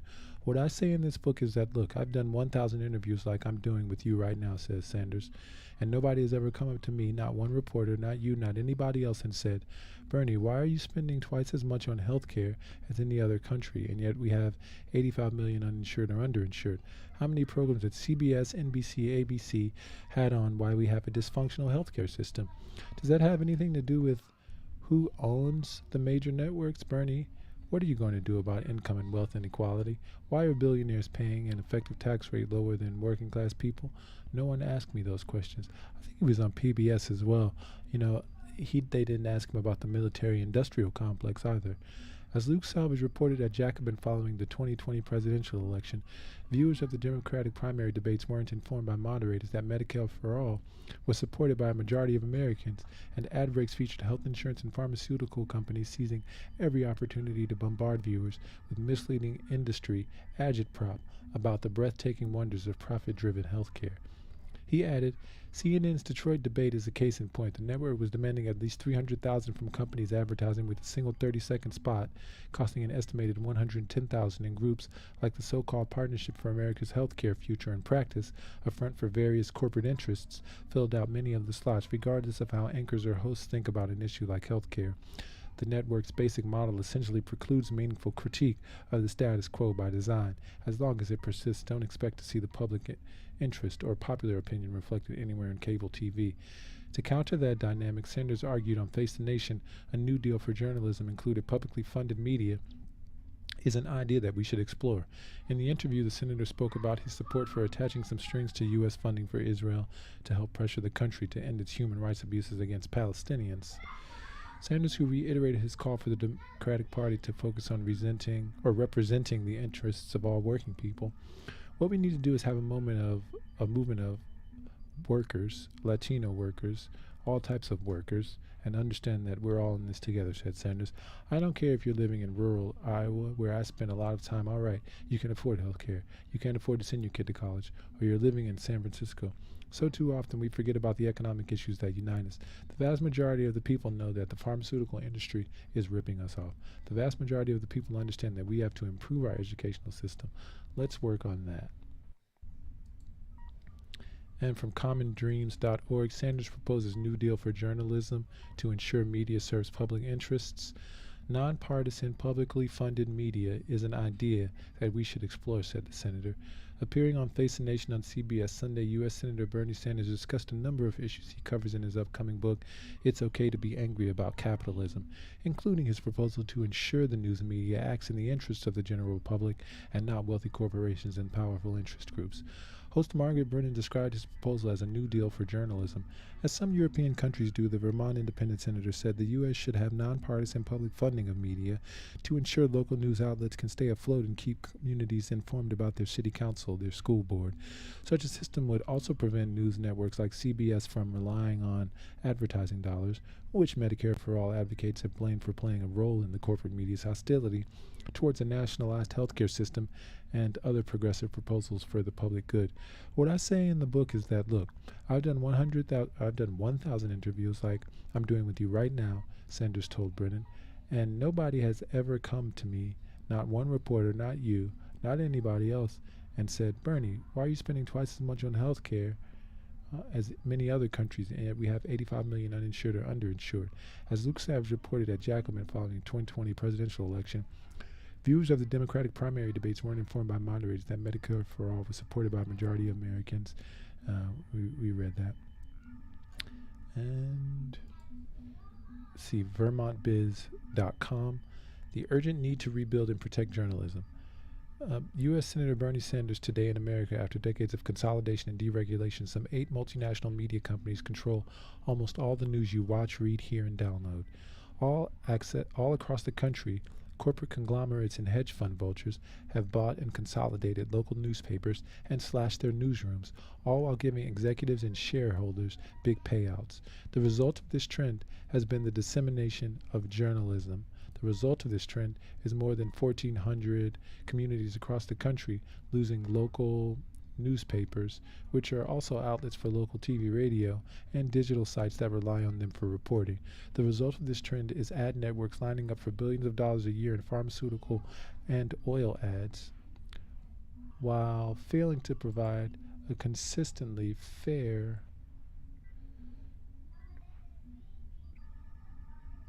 hearing for issues like Medicare for All or downplaying coverage of the climate crisis.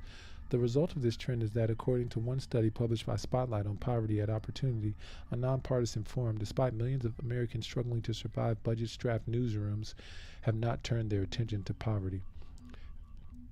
In other words, at precisely the moment we need more reporters covering the healthcare crisis, the climate emergency, and economic inequality, the corporate media is incentivized to ignore or downplay these critical issues.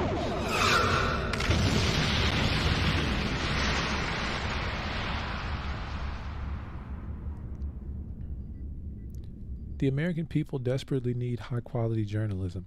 I believe that's why most reporters and newspaper staff get into this work.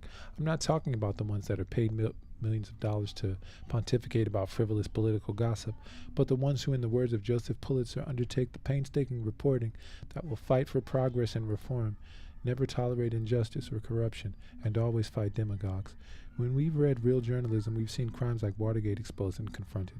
When we've lacked real journalism, we have seen crimes like mortgage fraud go unnoticed and unpunished, leading to a devastating financial crisis that destroyed millions of American lives.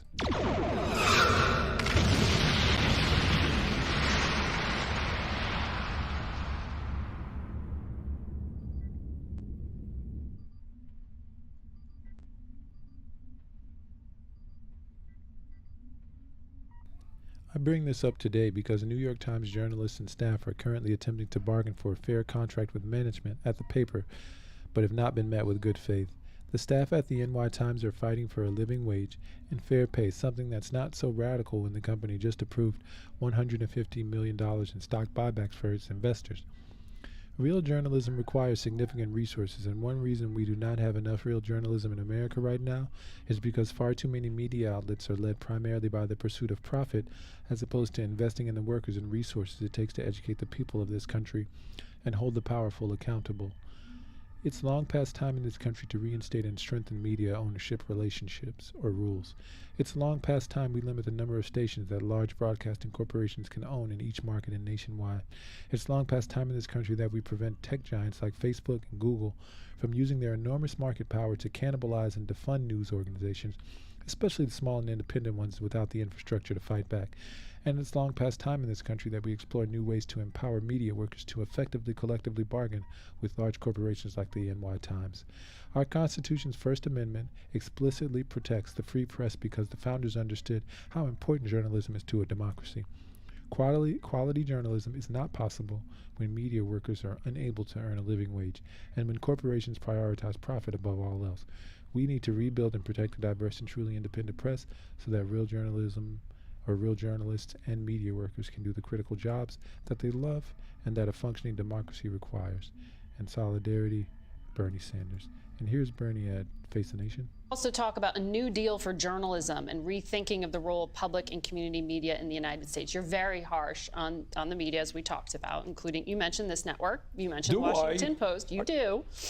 Didn't I say all kinds of nice things about you? No, some other journalists here. You did give a shout out to Kara Corte and some other reporters, but you say you take direct aim at the media for not asking the questions that you think need to be asked. How do you, on this New Deal idea, how can you have the U.S. government in any way involved with the media and direct funding when trust in the government is so low in this country and trust in media is low? Okay, two separate issues. Number one, what I say in the book is that, look, I have done 1,000 interviews like I'm doing with you right now. And nobody has ever come up to me, not one reporter, not you, not anybody else, that said, Bernie, why are we spending twice as much on healthcare as any other country, and yet we have 85 million uninsured or uninsured? How many programs have CBS, NBC, ABC had on why we have a dysfunctional healthcare system? Does that have anything to do with who owns the major networks? Bernie, what are you going to do about income and wealth inequality? Do you demand, why are billionaires paying an effective tax rate lower than working class people? No one asked me those questions. Okay. No one tells us the questions to ask. I understand that, but there's a culture in the media. No one tells people who work for me not to vote for Donald Trump. Surely, I will guarantee you they don't. I never tell them to do it. But then there's another issue, and that is a totally different issue. We are seeing media deserts in this country. Local newspapers are going out of business. So people get no news from their city council, their school board. Real issue. How do you deal with that? And the reason they're going out of business is private sector companies can't make money anymore because of the radical transformation of media. What happens? Do people not know what's going on in their city? How do you deal with that? Well, in European countries, what they do is they do it through a non-partisan public funding of media. I think that's an idea that we should explore. So I'm told we're running out of time. But I'm just getting warmed up, Margaret. We're having fun.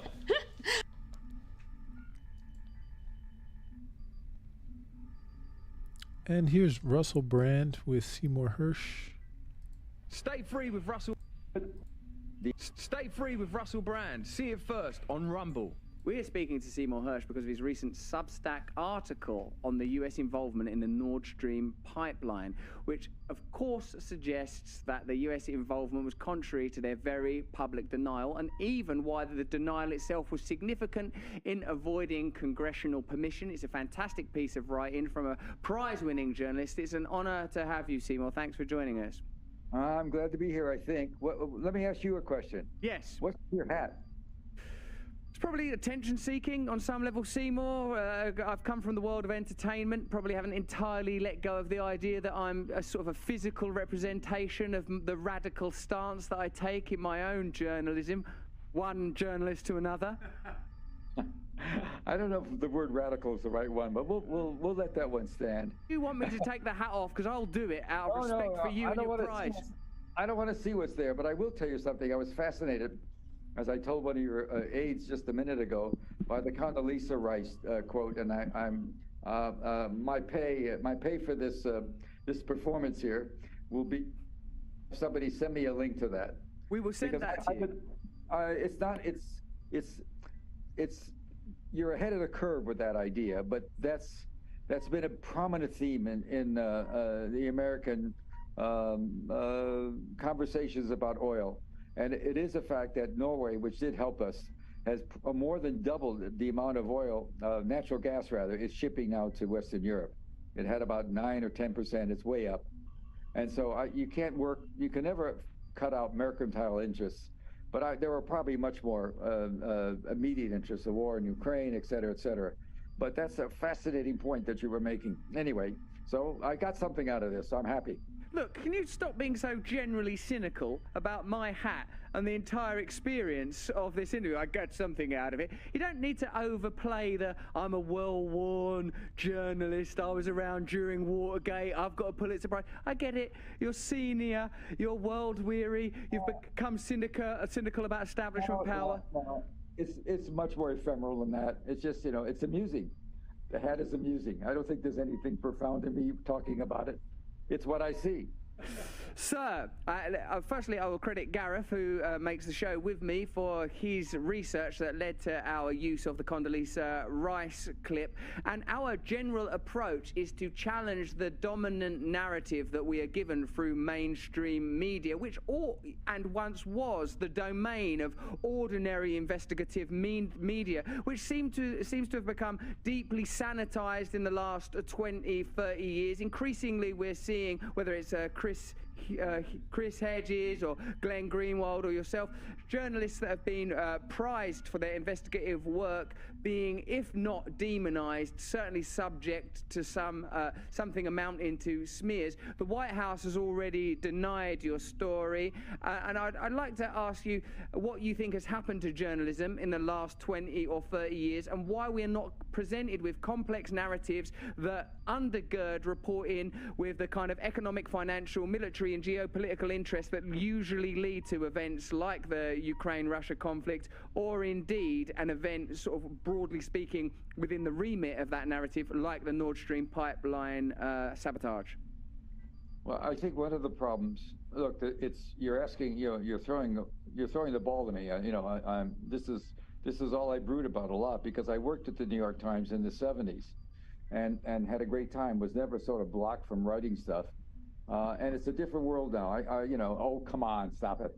But anyway, the bottom line is that I think what a secret source now is for the people, many of the people who write for the major newspapers, is a press secretary who, says, come over here, I'll tell you something a little different than I've told the other guys.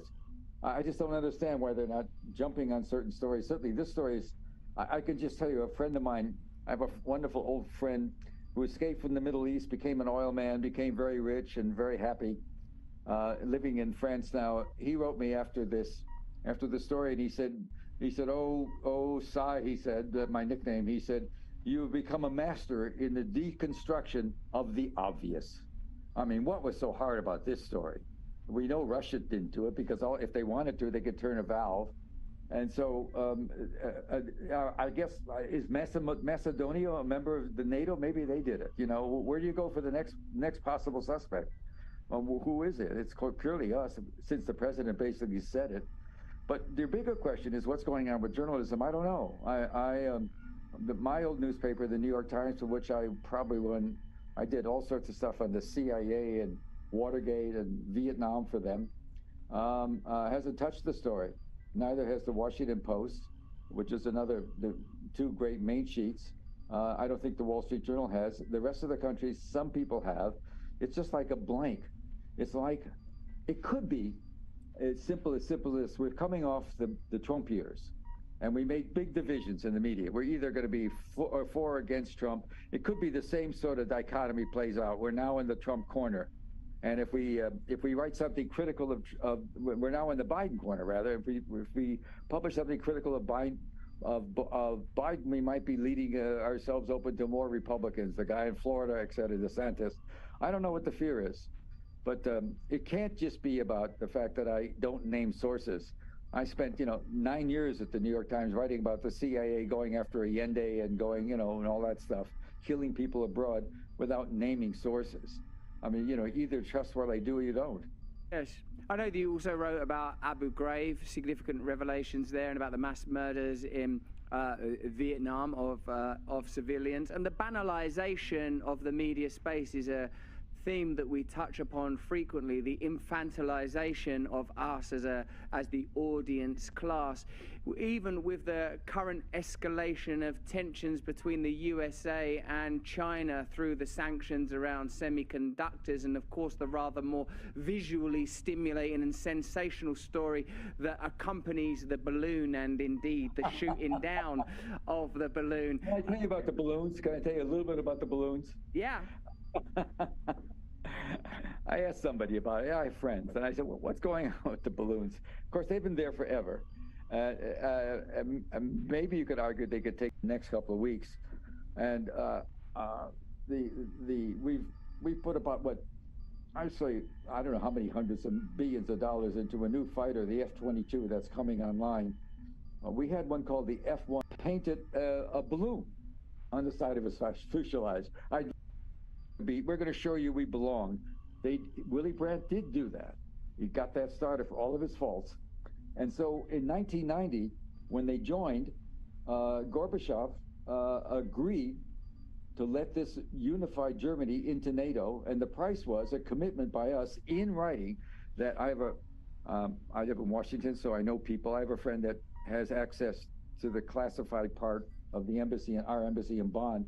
And he went and read the cables for me. There's nothing fantastic about it. The language used by our Secretary of State, James Baker, was the equivalent in the documents. The agreement we made with the Gorbachev, it wasn't a treaty, but it was an understanding, not 1 inch.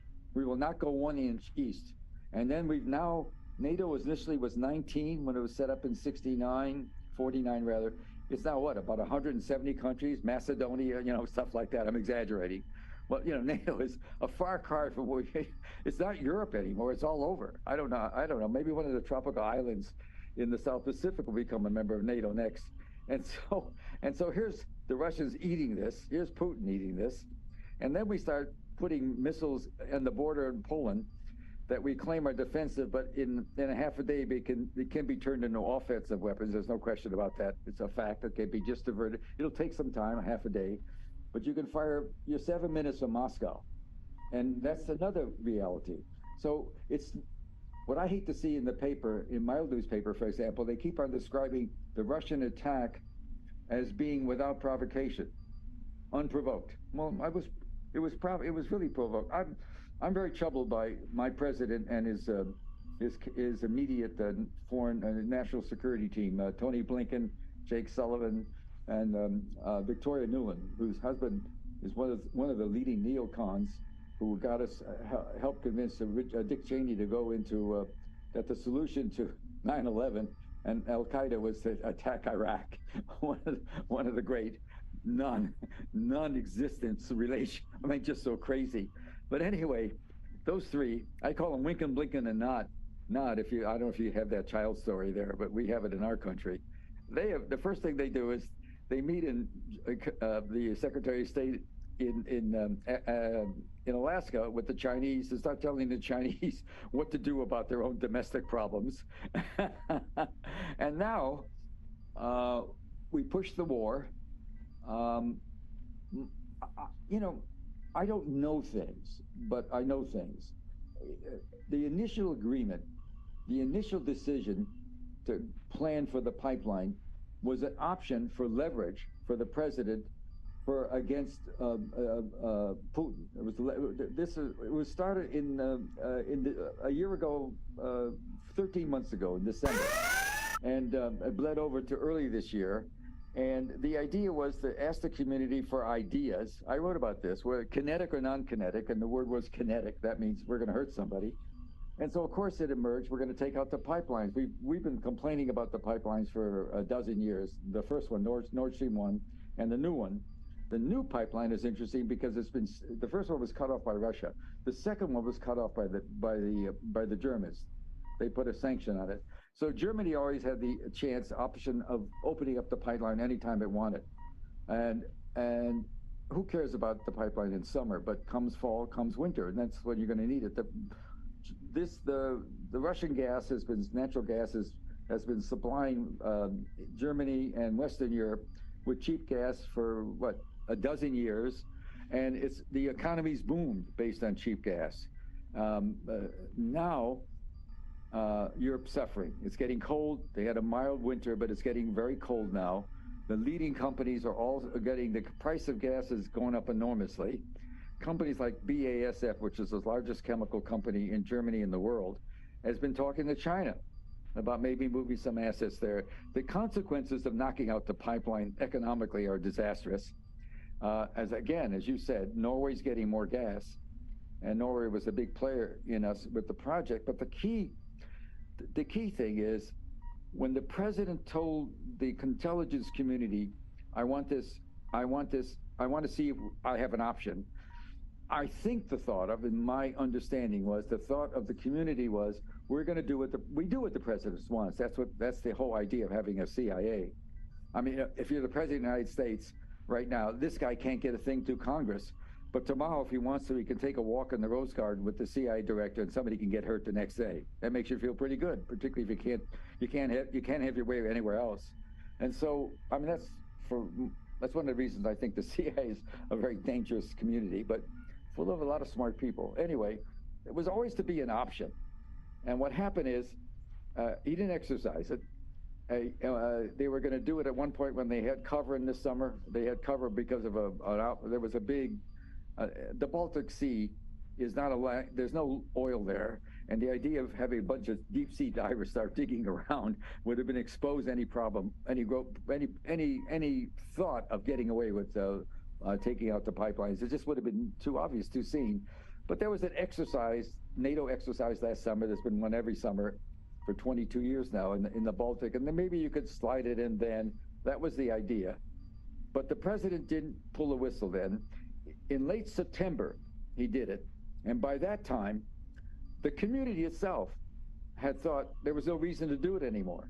You know, it was there as a potential threat, but he'd already started the war. And by September, the one thing that was interesting, I've always been among a group of journalists and people in the community who have been very skeptical about the chances of Ukraine to win a war against Russia. And, you know, if you know the history, when in Stalingrad, when the Germans got their great defeat, the Russians were losing 2,400 dead and wounded every 4 hours in the final days of the battle, and one just kept on going. I mean, they are tough. And so far in the war against Ukraine, I'm sure in the beginning it's correct that Putin or his generals underestimated the willingness of the Ukrainians to commit hara-kiri, as they have been. But by September, it was clear there was real trouble. Among other things, the corruption was so wild among the top, even including Zelensky. They're all fighting for what percentage of the money they're going to steal. There's a lot of fighting and brooding about that, even today. And so it was a corrupt regime. It never was going to be accepted in the NATO, and it wasn't going to win the war. And so Joe then in late September wants to hit, and he gets it. And at that point, I think that there were people in the intelligence community who thought it was, at that point, that didn't make sense. That was just crazy.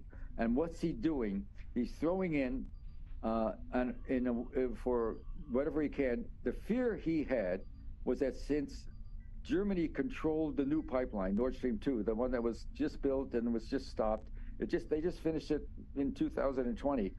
And it was full of gas even then. The gas that came up it's a 750-mile pipeline from Germany all the way to near St. Petersburg right up near Estonia, the border with Russia and Estonia. Let's unpack that for a second. Let's try and de-emotionalize this for a second. Let's try and intellectualize this for a second. Let's try and rationalize this for a second. Yeah, so the long pipeline was full of methane gas. That's what the gas is, methane. And anyway, and that's what bubbled up. It wasn't pumping any. It just stored there. It would have been perfectly safe. And so I guess that the Biden's thought was, I want to keep any possibility that the Germans and the rest of the Western Union which is going to start getting cold. He did it in late September. Will open up the pipeline and then be at the mercy of Russia. In other words, the way they put it. That pipeline, the Russian gas, was a weapon for the Russians, a weapon. And once you took away that weapon, West Germany, if West Germany cannot open up the pipeline anymore, and Germany rather, and the European allies of NATO, well, then they'll keep on supporting us in the war. They won't have the option of saying we quit. We'd rather have Russian gas than join you in a war that you can't win. And that's what I think the dominant thinking was. Yes, I think you're right that the US were incentivized by the suggestion that it created the opportunity and necessity, in fact, for harmony between Russia and Europe. It created conditions that were not advantageous, that meant that solutions became evident and suggestible. It was interesting that you touched upon Ukrainian corruption and the current clear out that Zelensky enacted, even though in reporting from The Guardian prior to this conflict, of course, when The Guardian's perspective on Ukraine was radically different and much less simplistic and reductive, they talked about Zelensky's ownership or previous ownership of offshore. To speak with your evidence, like the New York Digital. Did you have a better time than you thought you would have? Your gas is a lot more expensive than my gas, but you also create gas. You're good at creating gas yourself. You're a good gas machine. That's great. All they need to do is fit a pipeline to. And so there we have it. So watch this space, and remember that your engagement through a like, a share, subscribe will accelerate us at warp speed towards the continuation of our mission to truthfully go where no news will have been going before. Watch this space. We'll be right back.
obvious to the most simple-minded that Loci is of an inferior breed. The obvious visual evidence, Commissioner, is that he is of the same breed as yourself. Are you blind, Commander Spock? Oh, look at me. I thought you scientists were supposed to keep an open mind. There's a difference between keeping an open mind and believing something because you want it to be true. Your friend Spock is a logical man. I find your arguments strewn with gaping defects in logic. Most illogical reaction. We demonstrated our superior weapons. They should have fled. You mean they should have respected us? Of course. Mr. Spock, respect is a rational process. Did it ever occur to you they might react emotionally? With anger? Doctor, I'm not responsible for their unpredictability. You do not think like the others. There are no colors to your patterns of logic. There's only black and white. Logical, unemotional, completely pragmatic. And we poor, irrational humans whip them in a fair fight. Now you'll find yourself back among us illogical humans again. Which I find eminently satisfactory, Doctor. For nowhere am I so desperately needed. Because she feels. I don't. All I know is logic. Will you try to understand how we feel about our life here? About each other? Emotions are alien to me. I'm a scientist. You're gonna leave here without them? Run off on some wild goose chase halfway across the galaxy just because you found a discrepancy in a hydrogen cloud? Doctor, I'm chasing the captain, Lieutenant Uhura, and Ensign Chekhov, not some wild aquatic fowl. Mr. Spock, you have a remarkably logical and analytical mind. Thank you. I prefer the concrete, the graspable, the provable. You'd make a splendid computer, Mr. Spock. Here is Hezbollah leader Nasrallah on Lebanon foreign affairs. الأمريكي السابق باراك أوباما قبل أشهر، هذا موجود على الإنترنت، ألقى محاضرة في إحدى الجامعات الأمريكية عم يحكي كيف بيسقطوا دول، كيف بيسيطروا على دول. هذا كل شعوب العالم لازم يقروه هذا ولازم يسمعوه لحتى يحتاطوا، لحتى يحذروا، لحتى يصمدوا، لحتى ما تصير بلادهم محتلة من قبل الأمريكي بأشكال وأنواع مختلفة. يقول الرئيس أوباما: نحتاج فقط، شوفوا فقط، يعني ما عاد في حاجة للحروب العسكرية وإرسال الجيوش. هاي الاستراتيجية تبدلت، جربوها بأفغانستان، جربوها بالعراق، جربوها بالمنطقة، جربوها بالصومال.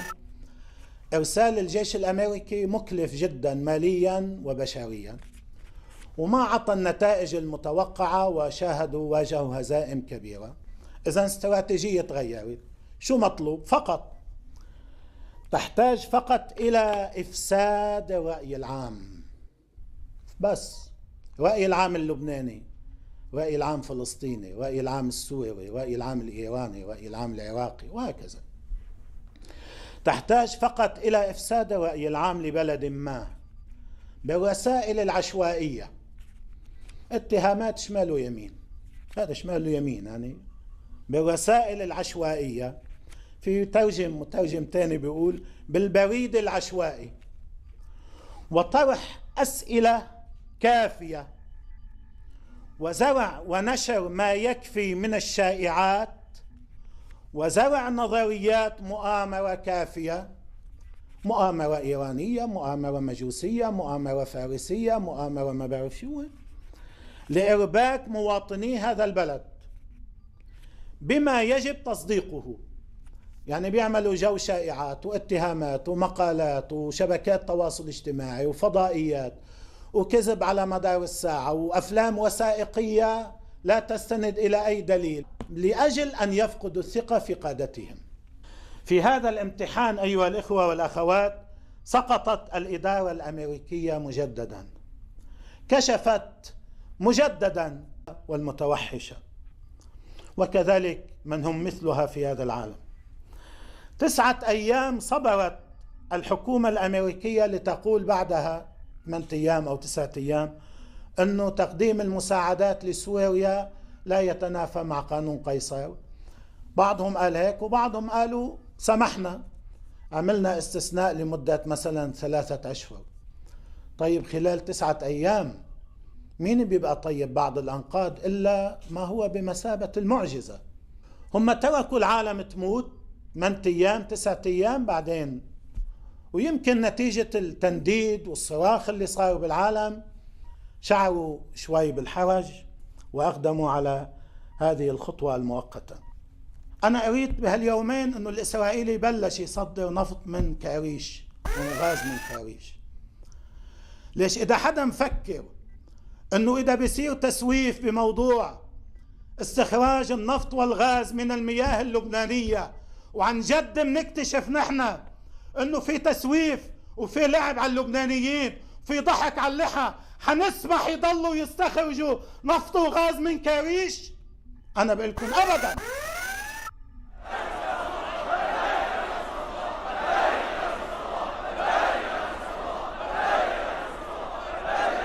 هذا معنى، هلا في ناس أخذوها أنه حكي انفعال، لا أنا كنت مفكر منيح بالكلمة. هذا معنى إذا بدك تجوعني بقتلك، هذا معنى إذا بدك تجوعنا بنقتلك.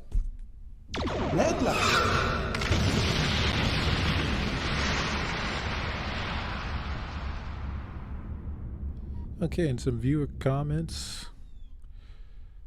This is on Vladimir Putin's speech to Russia. Let's see what we have here. Oh, thank you for posting this with the subtitles. It's much appreciated. Thank you. Nice to hear a true leader. Only 2 comments for that one. And let's see. This is on Stoltenberg. Putin's start move makes world more dangerous. See what we get from that. Just a moment.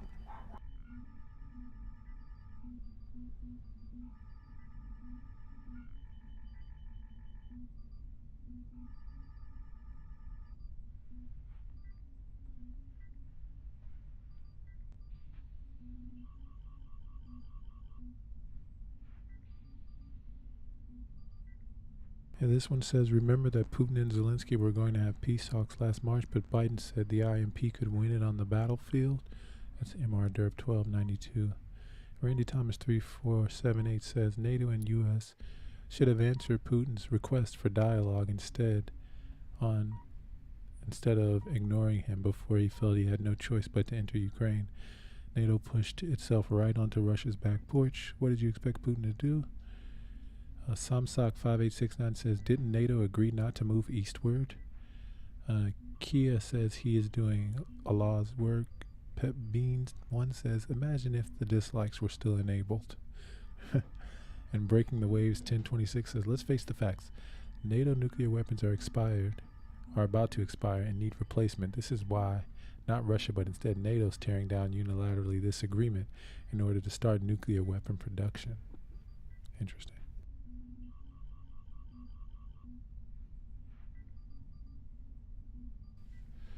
And Jai Zong 1480 says, don't call on Russia to do anything good. Putin would watch the world burn before he gives up his ambitions. Seymour Fact 433 says, USA, UK, EU, that's making world more dangerous. Dead by Jean 4866 says, will no one acknowledge Ukraine killing its own Russian-speaking citizens in the east before Putin's special mission even started? Charlie 1761 says, everyone misses President Trump and his America First policies. Let's see what some replies are to that. Oh, you mean his Russia First policies. And then George Lux says, nobody intelligent misses Trump. Charlie says, you poor thing. And then Yo Mama 9021 says, yeah, no, we don't. Y Freeman 3188 says, it's not a pointless war. Ukraine is the food basket of the world and literally the last country available in Europe that can supply enough oil to our allies to stifle Russia. Beyond that, Russia chose the war. We should have stopped them at Crimea, but now this is our last shot. Additionally, supporting Ukraine is vastly cheaper than any of the alternatives, and the knowledge gained will help us in future conflicts such as with Taiwan. Wow, we have a warmonger. And not only that, this person doesn't even acknowledge that 2014, was probably more of a catalyst in 2019 than 2022, right? With, we say there's been a lot of rhetoric that February 24th was the beginning of the conflict, but in reality 2014 was the beginning of the conflict when the United States overturned a democratically elected government in Ukraine. I would say that would probably be more of a start than 2022 of last year.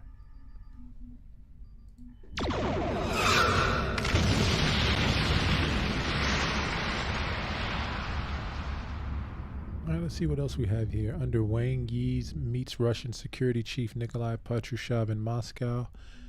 Some comments are, greetings from Russia. Russia and China are friendship for centuries. Moreover, in the future, I hope we'll live under one red flag. Mr. 300 ZX90 says, good for Russia and China. Mr. Steve PGA1 says, yes, it's time to stand up together to tackle the internationally gangster or bully on pretext to provide security while they're all real threats. Monlo4610 has 3 thumbs up here. Elfenfang 5305 says, it's consoling to see China and Russia cooperating to promote world peace and maintain a balance of power for a multipolar world. Let's see. Ninja Rebonbon 3335 says, goodness, what a change from the Western leaders flapping about in hysterics about balloons. Let's see. Penin Hulk GI 491 says, China will always wholeheartedly support for ultra super prosperous and ultra super strong Russia.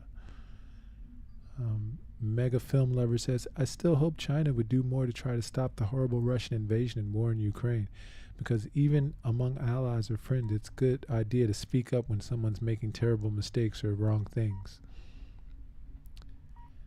Construction GABAY 4609 says, Hashinwai is the name formerly of Vladivostok before it was land grab, just in case you forget.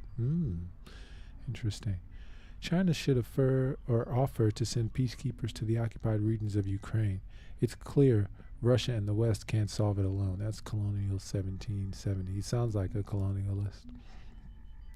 Kitty Cat Centeno 7160 says, everyone must stay neutral, stay safe, away from the Ukrainian blackmail.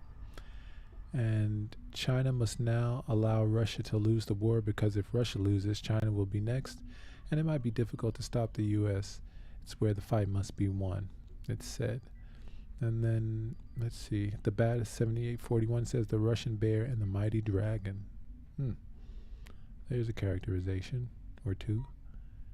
And let's see, shouldn't be too many comments under this one. Let's see, no comments for that. Comments turned off. Oh, under Bernie Sanders, let's see what the people say.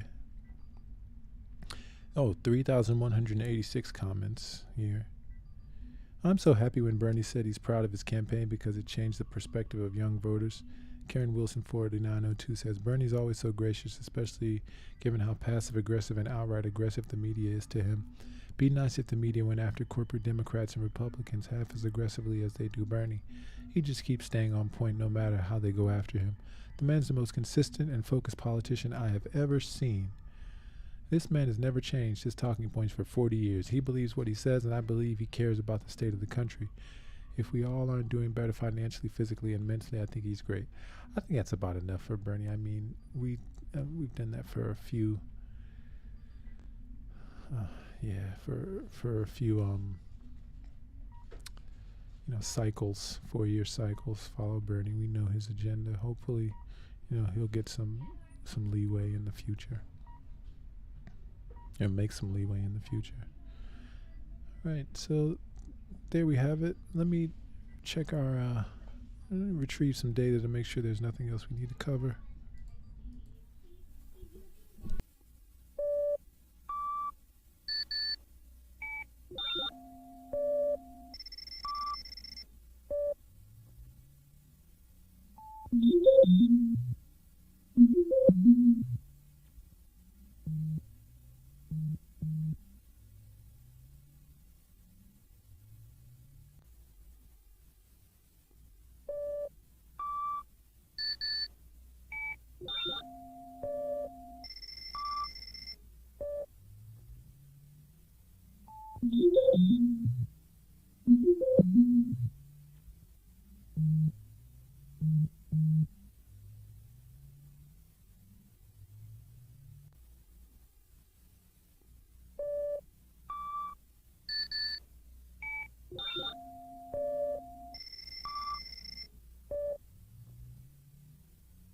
And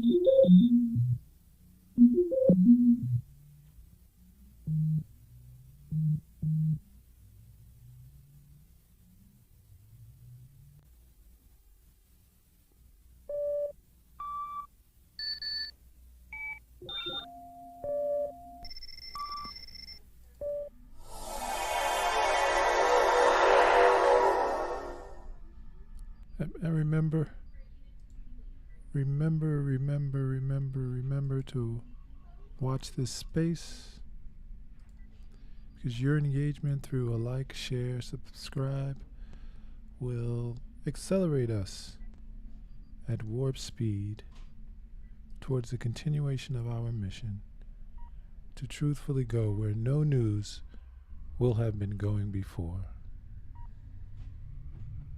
I'm going to open a channel.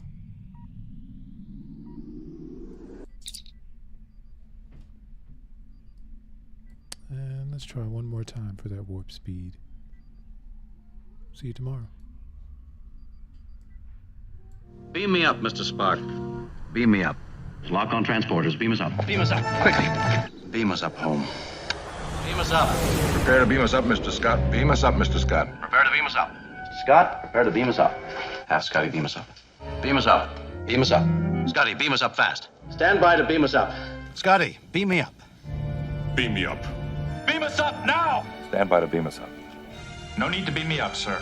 The situation is under control.